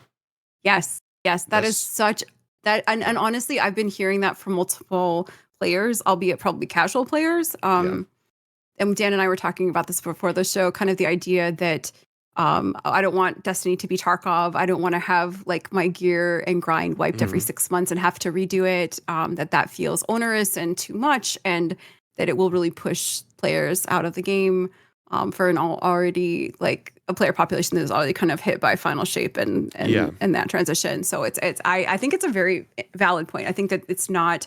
I think a lot of people are going to be feeling that way. Mm-hmm. So. Yeah. Scissors in chat. I mean, outside of day 1 race, what are we grinding light for at this point? Right. And then if day one race is so hard that only 1,000 people can complete it, Yeah. what are you grinding for? Well, I mean, so we're grinding up to 200 light now, which is going to be the base for Right. all of the DLC for this DLC and the next DLC, right? So we're going to Pretty be sure it's that for the next year. Yeah. Yeah, we're going to be Right, 200 right. base when we start Renegades in December. Mm-hmm.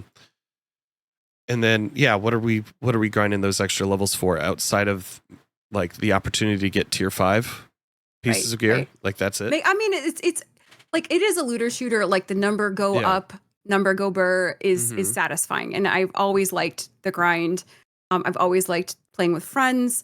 But if you have a player population that is disenchanted with the leveling system and like mad about the raid race, are my friends really going to be in this game to play it with them?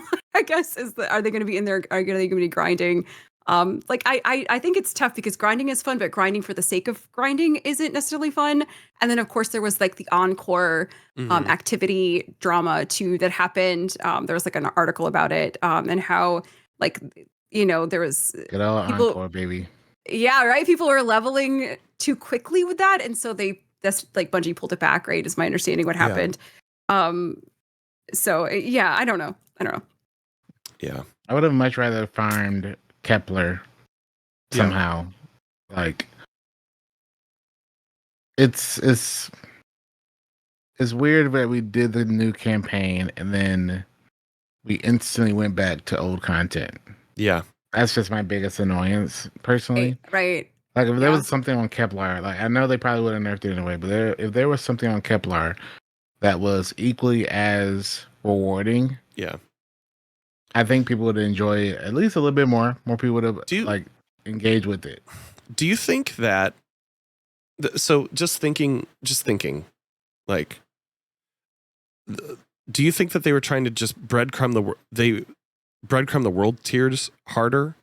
If they had actually emphasized like, hey, this will be the fastest way for you to get higher gear is by going this loop of. Well, Kepler should absolutely have been the easiest way to get higher gear. Or not the easiest, but like the best way. The best way. The new content should have been the best way. Yeah, I completely agree. Yeah. That was definitely. Yeah, shouldn't be doing portal activities. Like, they should be nice. Right. Yeah. I mean, the portal. It's got to be in the Kepler. Yeah, do like some kind of like grind that is Kepler related, like some kind of like mission or something, like activity that's Kepler related. Yeah, absolutely. Yeah. That's where I've been spending my time. Like, I've done some of the solo ops, which are neat. Like, they're fine, but like I'm not jonesing to solo op.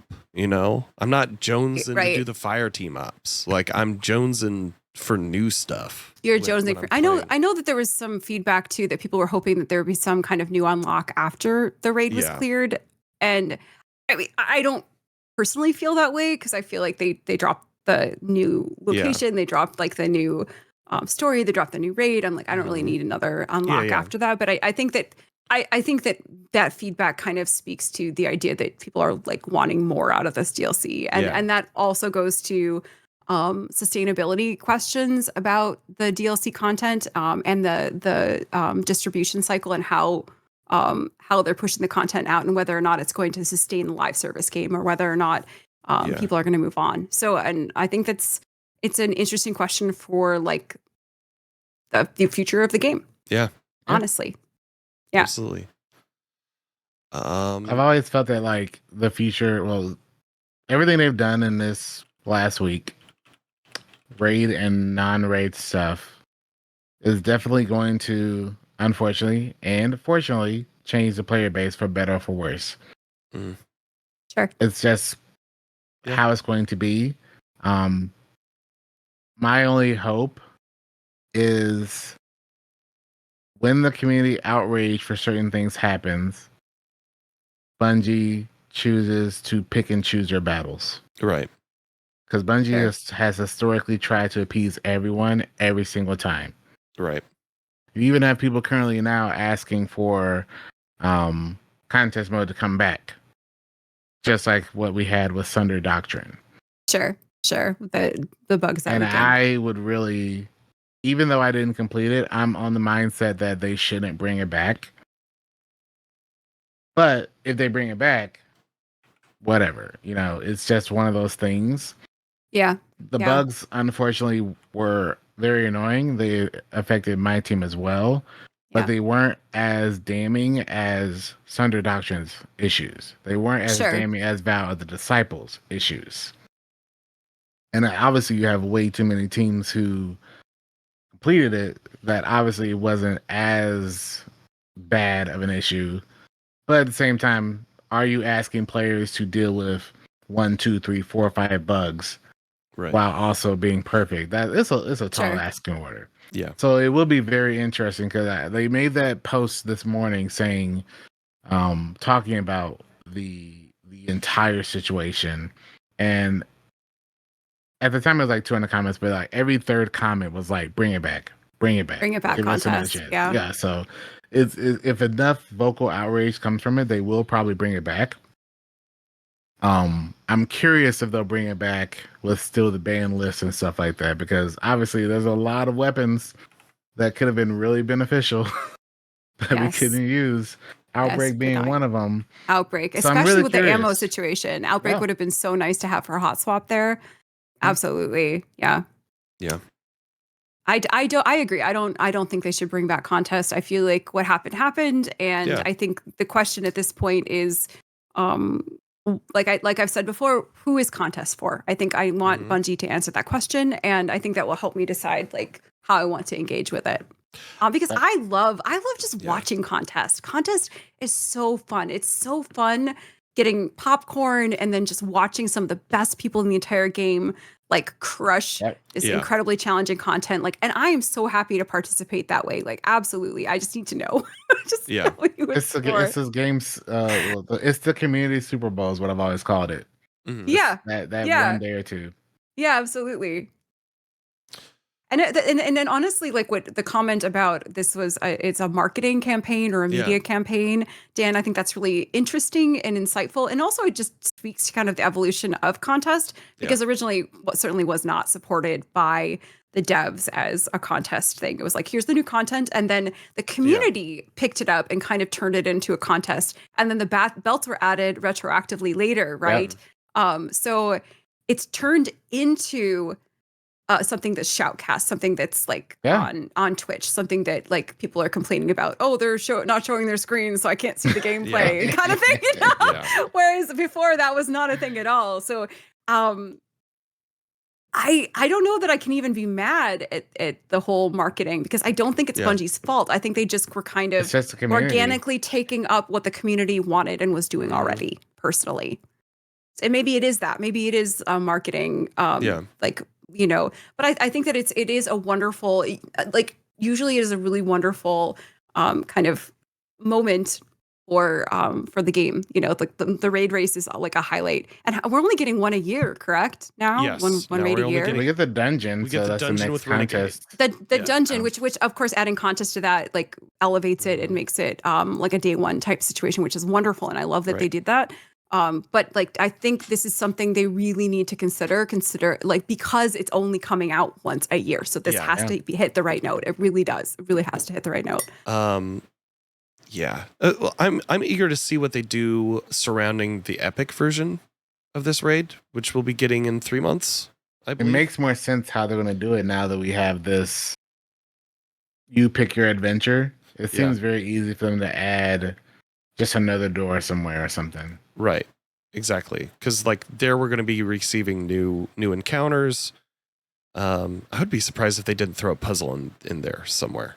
Like if maybe we didn't get it with the first launch, but then got it with Epic. Yeah. That would be interesting. I mean, like, I'm here for it. Like how many people were watching the directory on Twitch at least? Yeah. On at least 100 or 200K. Yeah. Yeah. I mean, it was so much that Dan Clancy was coming into people's streams saying, "Hey, I'm going to be doing a fundraiser for GCX this I heard about that. Oh my god. Oh my god. And like the head of Twitch is sitting there like is out here That's trying doing to the like follow for fool follow viewers. shit. Oh my goodness. Yeah. Ooh, cringe. Oh, Yeah, dude. no. Yeah. That's not a good Dan. That's not a good Dan, right? This He got banned from some you of the don't streams because he was Rightfully so. Rightfully so. You're like, we do saying, not claim him "Hey, as Dan's. I know we do you're not claim rating him. right now. Can you host me when you're done? I'm doing Yeah. a GCX charity Follow stream." for follow. Yeah. Follow for follow, bro. I mean, I saw that. I don't know if it was really true, but that's that was just a fun. It's so funny dumb. thing. It's Yeah, just so it's so dumb. funny. But yeah, Oh no, dear. I saw Zach Busey post that he saw that and he's like, That's yes, this is hilarious. verified that this is real. Anyways, we got some questions. We All got some right, questions. hit it, folks. baby. All right. Right after we banned Mitch, saying, "Hey Dan, Mitch here. I'm going to be doing a fundraiser to make me stop playing Tarkov this year. It's called Drink More Beer in the Pool, and I need anything. I just wanted to invite you over for BBQ and beers." That's shameless self-promotion of an awesome event that I would want to go to. How dare you, Mitch? How dare you? How First dare of you? First of all. All right. So the first question is kind of a light one compared to the conversations that we've been having so far. Gray Fox is asking, if you're sick or under the weather, what is your cozy remedy?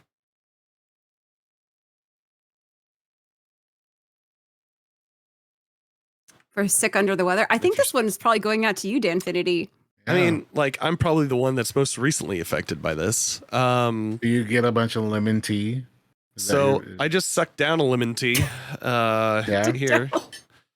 I was no, I put honey and lemon in there, and then Jenny got a tangerine hibiscus, which is caffeine free, and it was it's so good. Ooh, It's so good. it sounds delicious. Was that It's- like an iced tea type situation? Or hot tea situation? No, it's a hot tea situation. Hot tea. Yeah. So I'll tell you this. This past week, it's been a heavy regiment of Mucinex, and just sleeping, just trying to sleep as much as I can, in between, getting up and doing stuff, and like, here's my remedy: a cup of tea with lemon in it and honey, and then you watch 4 to 5 episodes of Taskmaster. Okay. What does that do for your health, Dan? It makes me laugh. It makes me laugh Okay, real hard. okay, This newest season, my God, dude, Jason Mantzoukas is fucking killing it, and he may not be winning in episode 5. I haven't watched the rest of them, but damn it, is it funny? It's so good.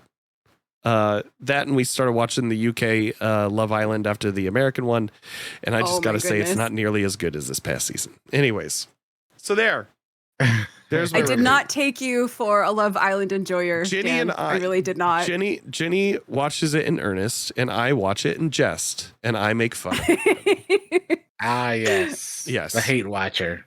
However, no, we were talking about our communal love of the new Superman movie before we started the new podcast. Superman movie Yeah. is so good. If you So want something good. that's actually quality content to Cheap. consume, yeah, ugh, excellent. so Excellent. freaking good. Excellent. So So freaking good. good. If you want to know where Taskmaster is here in the United States, it's on YouTube. They put up all the episodes for free. You can just watch them in a playlist. It's great.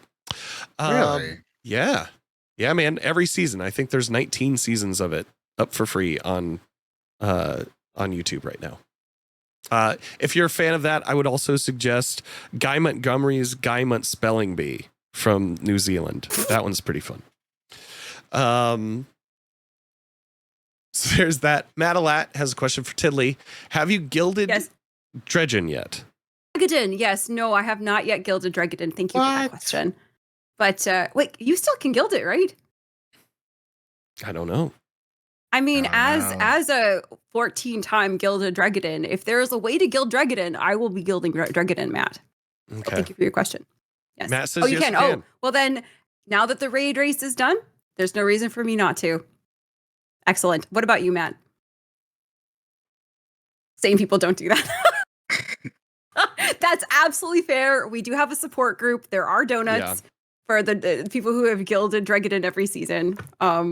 We can't help ourselves. Don't judge us. I'm not judging with that sigh. It's just it was hard to breathe. No, it's okay.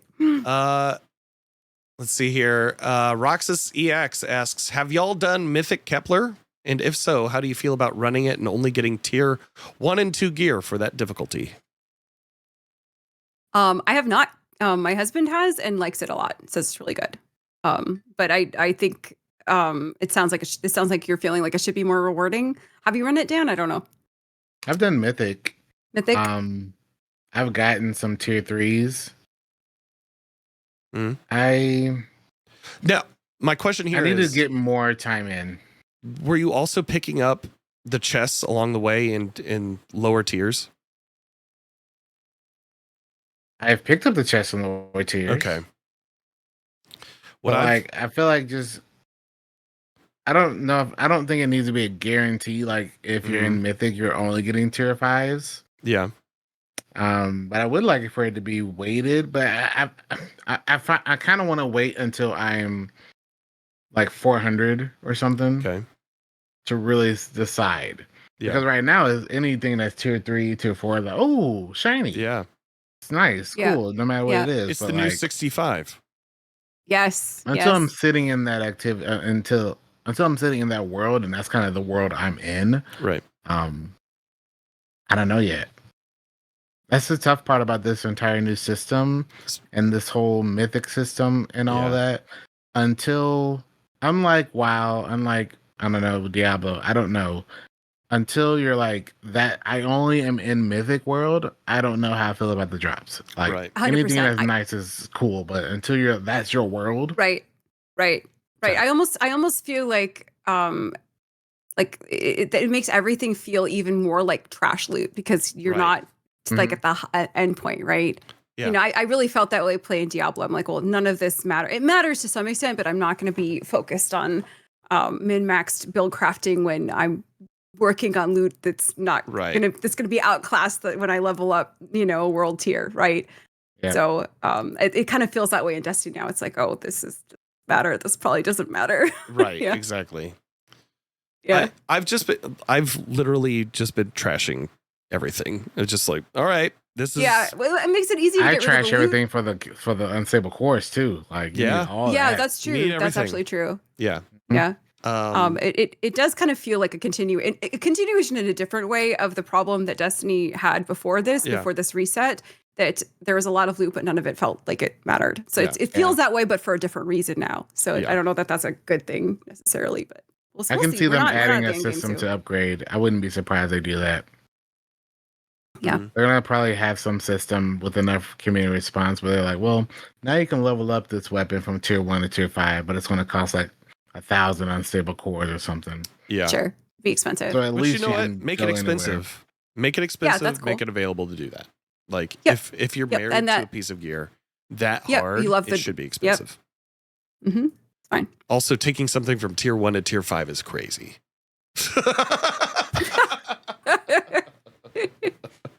That seems maybe nuts. You are crazy. That seems nuts to me.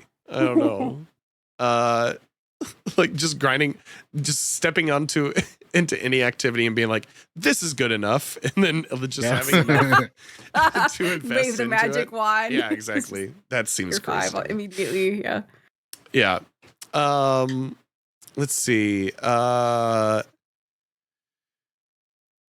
Let's say Laura has a couple of questions here.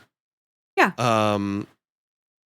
You mentioned Diablo, so we'll tackle this one first. How are you guys feeling about the power reset every few months? I gotta wait and see. Some of this is like I just need to see it. Like right now, it's fine.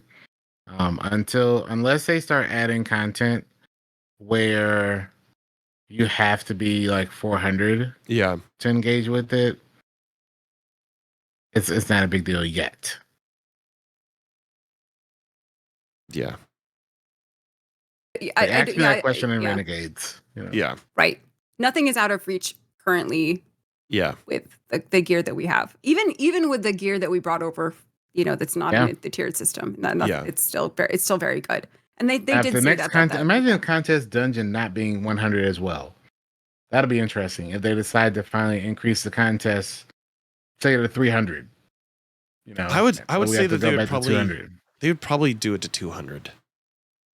Because like that's the base, right? Like you have to be the base tall in order to ride the ride, right? Which means anyone that's at the base could, someone that did this raid could just not play until that day and come back and be already ready to do the next contest dungeon. So what is so I've never really invested a lot of time in games that have done this kind of reset, like that kind of hard reset. Only Tiddly knows. I haven't either. Like, what is it's so tough to compare games like that, but like, what is the thought? You're trying to make like the Diablo comparison. Yeah. Like, what is the thought on the system? Tarkov comparison? Yeah. Like Mitch is our Tarkov. Boy. Oh, you guys are, yeah. And like, so like, what is the philosophical thought? What is the like?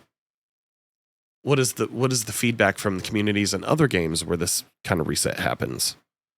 Oh, Diablo, I mean, I have less experience in it than other people, certainly, but my understanding there is a season reset, you start with a fresh character.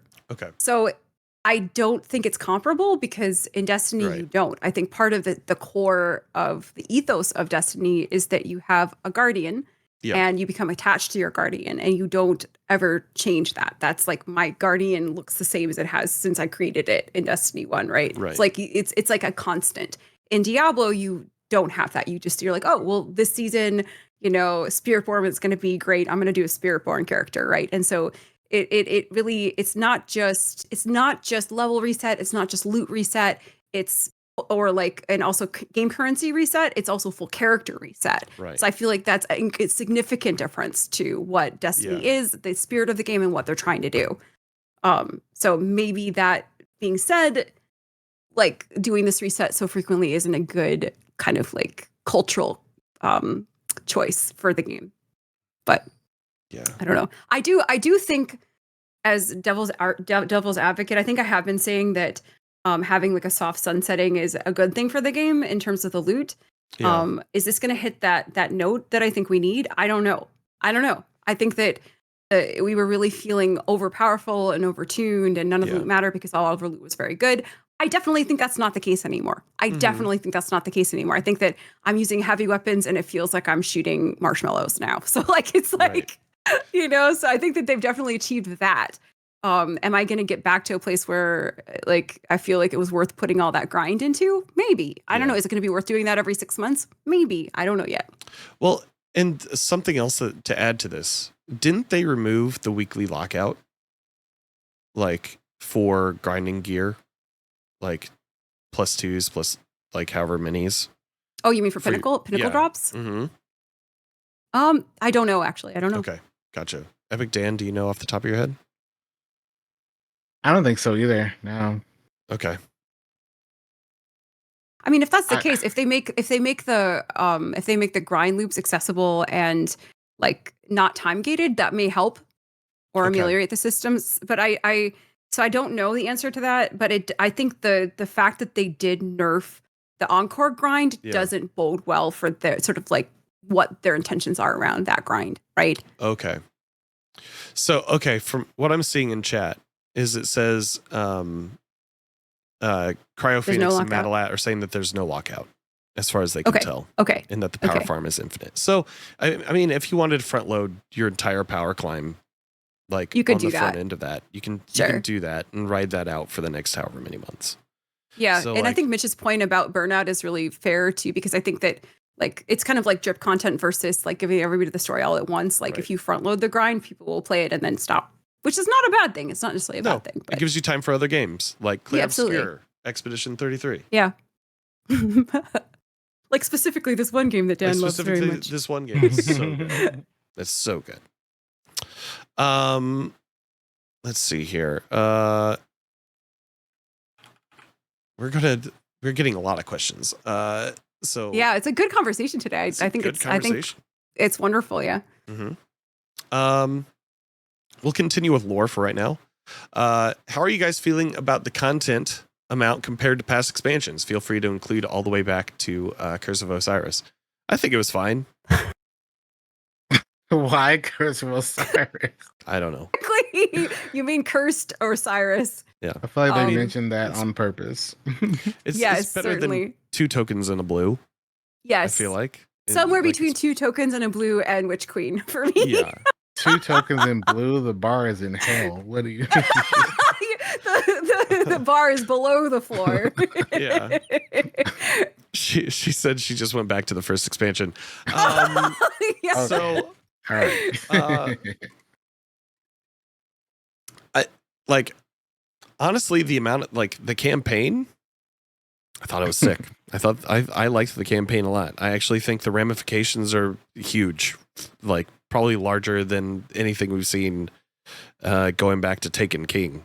I would say Taken King was major ramifications, and this is kind of on par with what's going on universally in the game.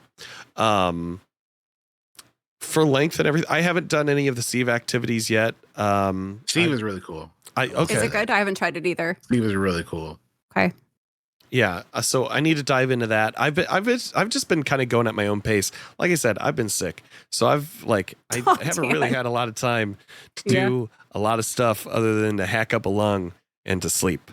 And so today I'm not hacking up as many lungs, so that's nice. You still hear a cough every once in a while, but I did log in some hours today trying to knock out some stuff, and I'm enjoying my time with what I'm seeing here. It's just one of those things where it's like, if the grind is to the point where I can go as hard on the power grind at the start as I want to, and hit the max, and then ride that out for a while I go and play other games, it's kind of perfect for me right now. If I don't have to maintain, if I don't have to keep checking in every week and just doing chores and just do the thing that I want to do right out the gate, I'm completely fine with this. I will probably leave for a period of time to continue playing Mass Effect 2 or something else. Mm-hmm. But it's kind of perfect for me in this way. Sure. Yeah. You guys? I think it's a little bit, I think the content that they did put out is excellent. Mm-hmm. I think that they did a really good job. I don't think there's enough. Okay. I think that is kind of problematic in this ecosphere. Yeah, go ahead. What do you wish they had added else? I mean, I think that Laura is right. I think a strike or a 6-person activity that. I don't know. I don't something that was replayable, that wasn't old content. You know, wasn't the portal. Yep. I think that there's the ecosystem right now in for Bungie is challenging, especially in a space where Marathon is looking like it's going to be a flop right out of the gate. There's a lot of bad press around that. I think they really needed to hit this one out of the park. I think what they did put out was really good. I don't think there's necessarily enough of it to sustain the population. I don't think that's a bad thing, but I do think it might be a bad thing for Bungie. Yeah. Especially with Sony breathing down their necks about Marathon. I think that the game needs more resources. Point blank. I think that the game needs more resources. I think that the devs that are there are doing an excellent job. And I think that the content that they're putting out is incredibly high quality. The narrative team is striking it out of the park. I definitely think it's not, I'm going to be playing something else in a month probably, if not sooner. And that, I'm not saying that's bad, but I think it might be bad for Bungie is what I'm trying to say. Yeah. So I don't think they want that either. Because at first I was like, maybe they want us. I really hoped that they want us to be able to maybe play for a month and then take a break. And it's probably going to be you play for 2 weeks max, and then I'll see you in Ash and Iron or whatever. I'll see you then. Yeah. And I don't know if they really can sustain a 2-week player base that's going to play heavily for a week or two. Right. Then come back with the next major update. Yeah. And that's in 3 months. Yeah, September. Yeah. I just don't think we have 3 months worth of content. I think that I think it's unfortunate. I think that the reason that Sony invested in Bungie was because of Destiny and because they're the literal best at live service content. Right. And I don't think that that's changed. But I think that, I think that their resources aren't there and they need to invest more. But I'm also biased. I love the game. I want more content. Yeah. I would no life this game if I could, and play it and stream it every single day if I could. So this maybe is a selfish thing also for feedback, but Yeah. I think they really need this to work. Yeah. I think it really needs to work for them. So, Cryo Phoenix, with contest desert over, is there anything you are now expecting in the epic desert perpetual raid mode and its feats? Another 3 encounters with not a single boss. 3 puzzles. I would love for them to do that. Dude. So if they made it so that you only had to do 3 encounters. And you could pick. And you could pick which encounters you did. You can, if you really feel like just killing bosses, you can go kill 3 bosses and then do the final boss. Yeah. Or if you feel like doing some pretty insane mechanics. If you want to do Verity mechanics 3 times differently, you can go do that, and then you go have to fight the raid boss. It would be really neat if they wanted to build upon it like that, just to give players choices. Obviously, they're going to have an optimal one, but right. Maybe some players really like just doing mechanic puzzles that are really still difficult, but in a different way with just a bunch of other ways of making it really difficult. Could be nice. But I also have no hopes, and I'm really hopeful for Epic Raid, but I also have no expectations. Yeah, I don't know. Epic Raid is going to be interesting considering, where it's going to land compared to contest and normal, right? I don't know. I definitely think that they take whatever feedback we give them this weekend and be like, hey, well, they'll be there. Epic Raid launch. We'll have to figure. Oh yeah, we'll talk. To them. I have never not completed a raid title, so whatever it is, I'm gonna try my best to get it done, and I'm excited for it. I'm hoping. I don't know if it's a bug, but this one requires flawless in the seal. I don't interesting. know if that's a bug. Ooh, interesting. That's that. We haven't had that since what? Crown? Garden flawless. Yeah. Okay. Yeah. The seal requires flawless, so I don't know if that's currently a bug, but interesting. Yeah. We have still 3 more questions. Any questions? Mr. Banana Cheeks, I believe, who just dipped out, said, "Is there anything?" He just dipped out. Yeah. Is there anything in this expansion that you feel could bring back the population?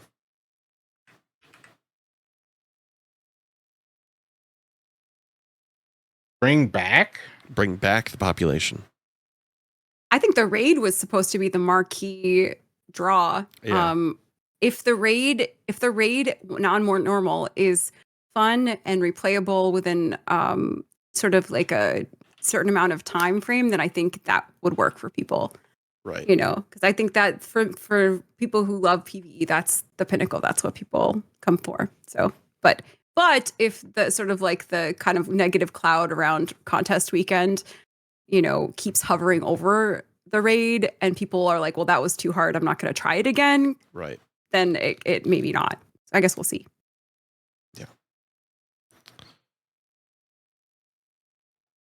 Bring back Sparrow Racing League. That's what I say.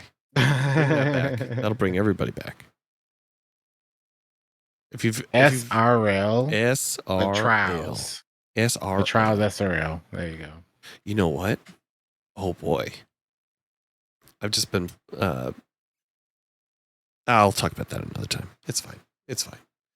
My brain just went blank. So Doomhammer asked. What who did Racing League? Not good. Sorry. Go ahead. Doomhammer, I think I'd like it more with a mouse and keyboard, but maybe. Yeah. That's fair. Sparrow Racing League. Yeah, that's fair. It would SRL, yeah. It would be so okay. Cool. Sorry. Doomhammer 56 asks, I asked you guys this a couple podcasts ago, and I'm curious if your opinions have changed post-launch and post-raid race. Do you think Destiny is having an identity crisis? I'm curious what Tiddly says, because you said no. Don't think so. Did you say yes before, Dan? to I this said yes, question. and you said no. I think I said no, and I will continue to say no. I don't think it's an identity crisis. I think it is. I think it's an evolution, and I think that they're trying to evolve to a different That's fair. narrative, a different like story structure, like a different like I think that it's an evolution, not necessarily an identity crisis. I think at the core the game is the same game. The storytelling is the same, the gunplay is the same. I think that it still has kind of a cohesive identity. I think that it's an evolution, and I think that it's an evolution in the right direction based on what the story was, the new story that came out. I think this new story was excellent, and I'm excited about it. I think specifically to that question on the podcast, I said I wanted to see new, exciting characters, and I think they did deliver that. I specifically said I think that for me is part of the heart of playing the game is having characters like Cade that you love and care about and make you want to pick it up. And I think I really think they did an excellent job of introducing new characters, and I'm excited to see where they go with that. But I need that. Like I need like someone to care about, especially since they're kind of like ending the 10-year saga. They ended the 10-year saga, so yeah. I'd say evolution over identity crisis. I would have to change my position then, because I think me saying that it does have an identity crisis more leans along the lines of it just evolving past a game that if someone hadn't played in a few years, and they pick up the game now, it definitely feels like a totally different game. Oh, absolutely. But I guess at its core, like Tilly said, it's still Destiny, but it's just drastically different. So I guess actually I would lean more towards Tilly's side now, in the sense that it is definitely evolving. Absolutely, yeah. That is very true. Yeah. I don't know what my answer was. I don't know if the game is having an identity crisis. I think maybe the studio might be having one. Yes. I think they have been having one. Yes. I think that the studio, if anything, the studio, because bringing it up not swap again, but like it seems that a lot of the studio heads or the leads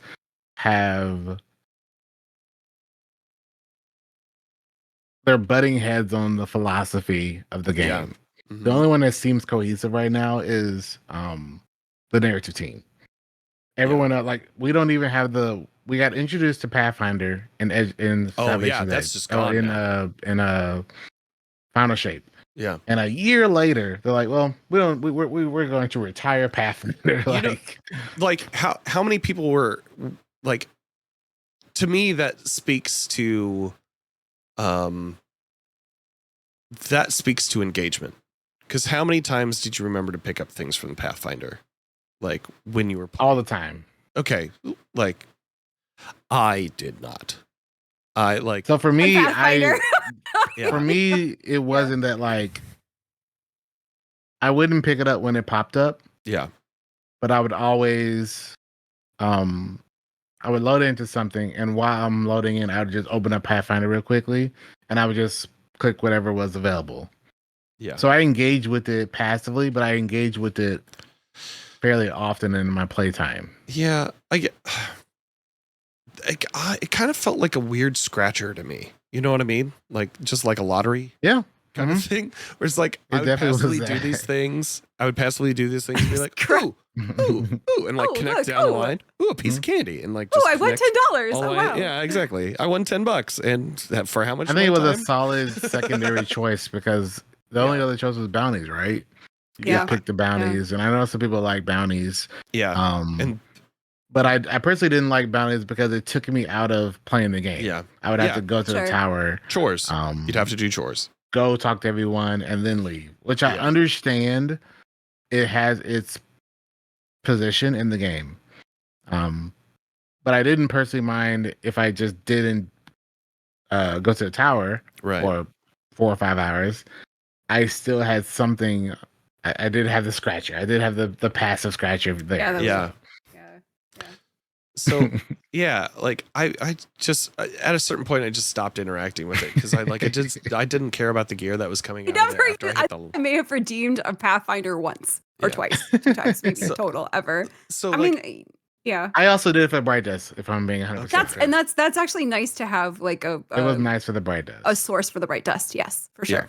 And the passive glimmer, which honestly I really wish we had Pathfinder now, because glimmer is my brother's starving for glimmer sometimes. they are taking all my glimmer now. Yeah. So, Tiddly, but you were going to make a point. Was I about? I feel so. I feel like I maybe interrupted you, buddy. No, I'm actually all good, Dan. Okay. All right. Well, Yeah. I'm sorry. No. It's all good. Yeah, I think it's interesting that they're going for the seasonal hub, daily, weekly challenges, weekly rank kind of thing with your playtime. I think that maybe that's a little. I don't know about the UI for it. Like, I don't think that that's more clear than the Pathfinder was, but at least that there's a hub where you can go to it and like see it, whereas before it was kind of nestled within a location on the director, which was also like nestled in within something else. Like, sure, layers within layers of UI. It just sucks up because what if in 8 months the portal's gone? Oh yeah. If you really think about it, I do not think that they make that decision. I feel like they made such a push for this that did they make more of a push of that than they did Pathfinder? Because they talked to Pathfinder like it was going to be. Yes, dude. Yeah, they did. Portal, like they have talked about Portal nonstop. They've invested time and effort and so much marketing. Into making you into saying I Portal hope it says every 5 seconds. Because it definitely sucks seeing. For me, it sucks seeing them invest time, money, and resources. Yeah. In stuff for it to just be removed. Yeah. Sure. And it's like, if you're going to remove it in 8 to 9 months, then why can't we spend the limited resources we have in time on stuff that's going to stay in the game long term? So I hope so. Yeah. I could see this staying for a long time. What I'm unsure about is what the director is going to look like post Edge of Fate. If they're going to add Kepler as a world on the director. They do. It is a little odd that it's not included in the directory right now. And in the world map. I know a lot of people have been commenting on the desaturation of the world map, like just taking that tone down a little bit. Sure.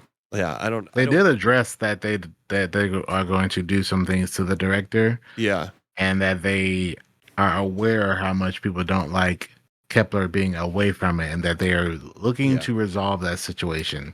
Doesn't mean they're adding it to the director, but there's for older players, the world map is definitely where people go to look for things. Like it's where 90% of like it's where a majority of our time has been spent, just looking at the planets, being like, where do I go to get this, like go to this raid or whatever. And I understand the portal is meant to like simplify that, but the world map is kind of like a blanket almost. It's like there's a comfort there. It's familiarity. It is a little I think the portal it's not bad. It just feels new to navigate through. It feels like, I know it's supposed to be an onboarding for new players. It's video game for video easier games. access. It is. It feels like another Some people say it feels like a mobile game when you look at that page. I've heard that too, that it looks like a mobile UI. Yeah. I can totally see that actually. Yeah. Absolutely. I can see that 100%. Will I get used to it? Absolutely. But yeah, it is weird not to see the director first thing.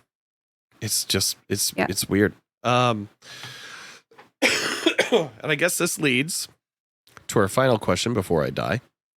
Don't die. From that was really dramatic. from Geef says, "Hi guys, huge fan.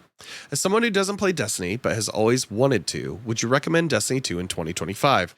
Given that the game is approaching a decade old, it's past a decade old at this point. How does that age and the amount of content affect the new player experience for better or worse? My worry is feeling overwhelmed with the lack of understanding and coming into an almost 10-year-old game brings." So, Geef, let me tell you right now, The anxiety that you're feeling is what a lot of people who are veterans are feeling right now, because the game, like the systems and the way that we interact with it have changed. I think from a new player perspective, they haven't updated the New Light experience from the last time that they updated the New Light experience. I feel like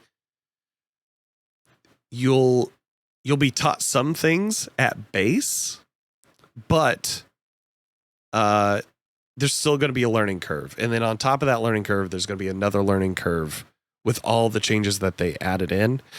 I would say now is probably a good time to get in, because I don't see any of the changes actually happening. I don't see any of these changes that happen right now changing in the next like year. Because they really want people to invest in this new portal system.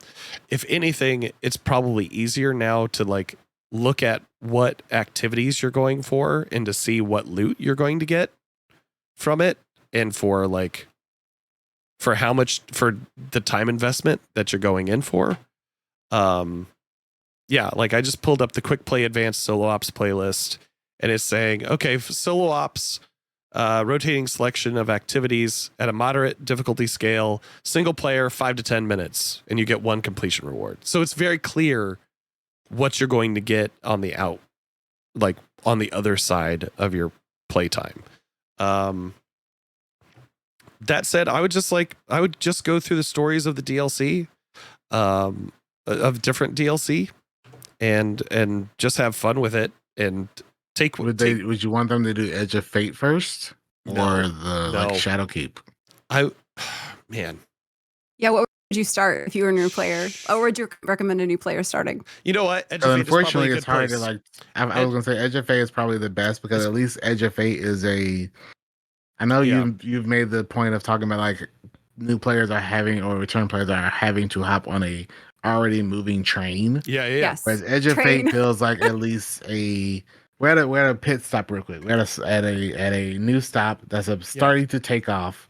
You at least can have new passengers get on, and get at least accustomed to the game with everyone else, instead of Final Shape was like, we're about to let people off. They do this with comics a lot.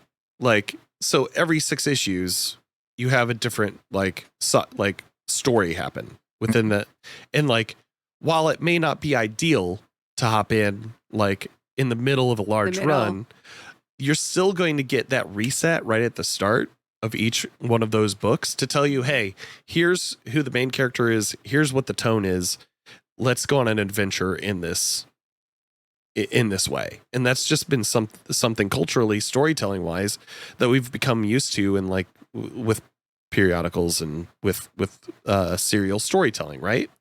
Sure. Yeah, so if there's a reset, like a a TV show with a season, and then there's history in terms of what's happened, but it tells kind of a story starting from a soft reset point. Yeah. So this would probably be this would be like the new season starting. This is the new season of the story starting.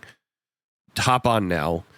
The other stuff still exists, and then you can play what you want, or if you're, I think at this point, if you just want to watch a YouTube video, you're fine to do that. You're like Bife. Watch a YouTube video for Final Shape. My name is Bife. Introduction to Destiny 2. Makes beautiful recap videos of all the story stuff. I think that's probably the best way to start. Thank you so much for your insight, eloquently put as always. Well, okay, that's a compliment I didn't know. Dan, so eloquent. So eloquent. So eloquent. Landfell says, well, go watch a 20-hour YouTube video. Miss me with that. Look, you can break it up over time. Plus, his voice is really soothing, and you can go to sleep to it. He does have a wonderful voice. It's true.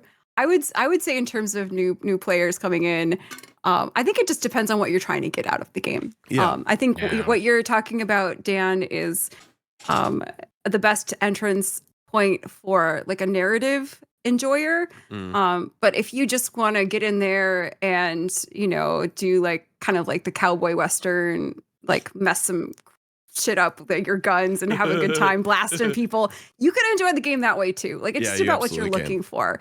I like the story, but that's not the main reason I play the game. I do think now is not a bad time to get in story wise. I think that Destiny has been and will always continue to be my favorite game because of how it feels to play, and that you don't need to watch a 10-hour bite video in order to feel that. No, that's required. It's required.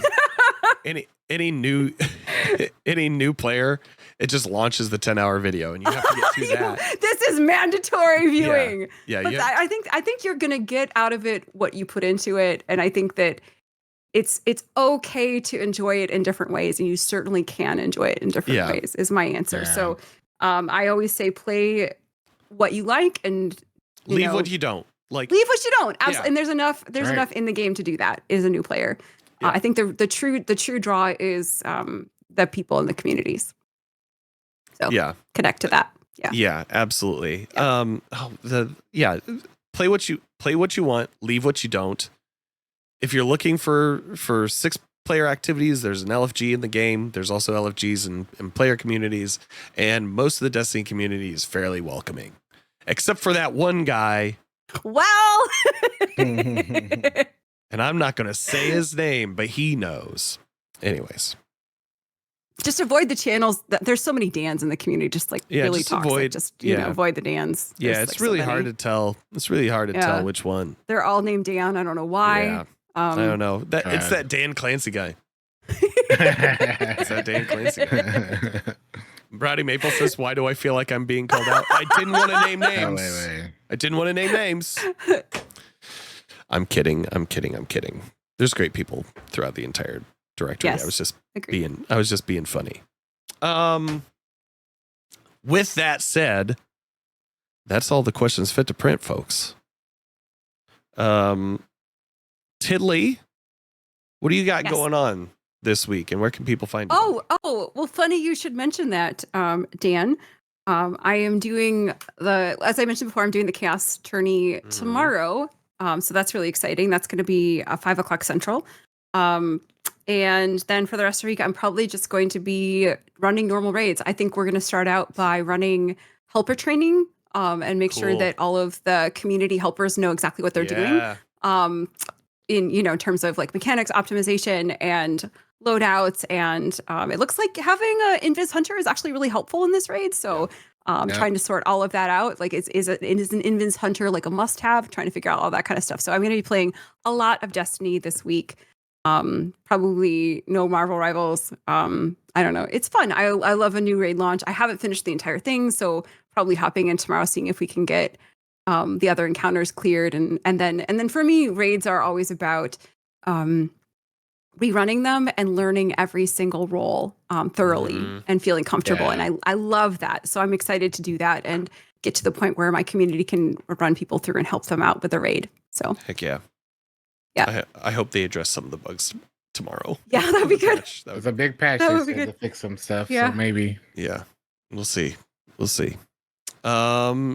Epic Dan, I have an inkling I know what you and I are going to be doing this weekend. But go ahead and tell, is there something going on? Go ahead and tell the folks what you're doing and where they can find you.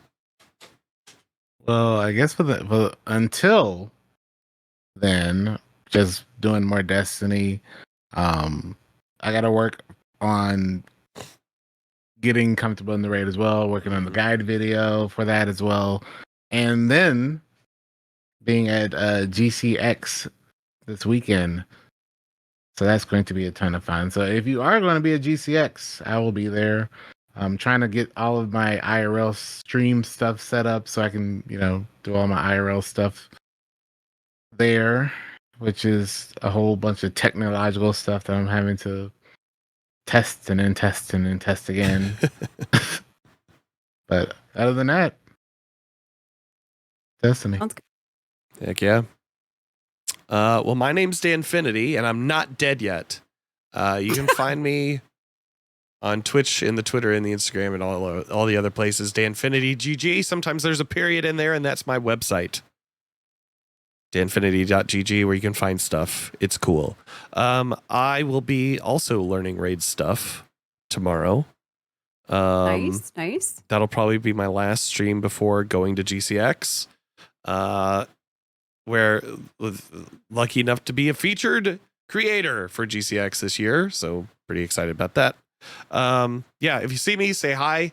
I will have pins available on the show floor. Ooh. They're little bearded hearts, as is one of my emotes in chat. So come say hi. I'll give away as many as I have on my person at the time.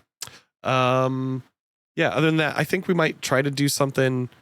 I need to figure out, like, if we're going to be doing something together with Sammy and Dan and myself at like some sort of bar or something. But we'll figure that out, and I'll get information out about that. With that said, thank you to everybody for listening to episode 108 of the Destiny Digest podcast, a rare Monday night episode of Destiny Digest. Thank you so much for listening, and we hope you find what you're grinding for.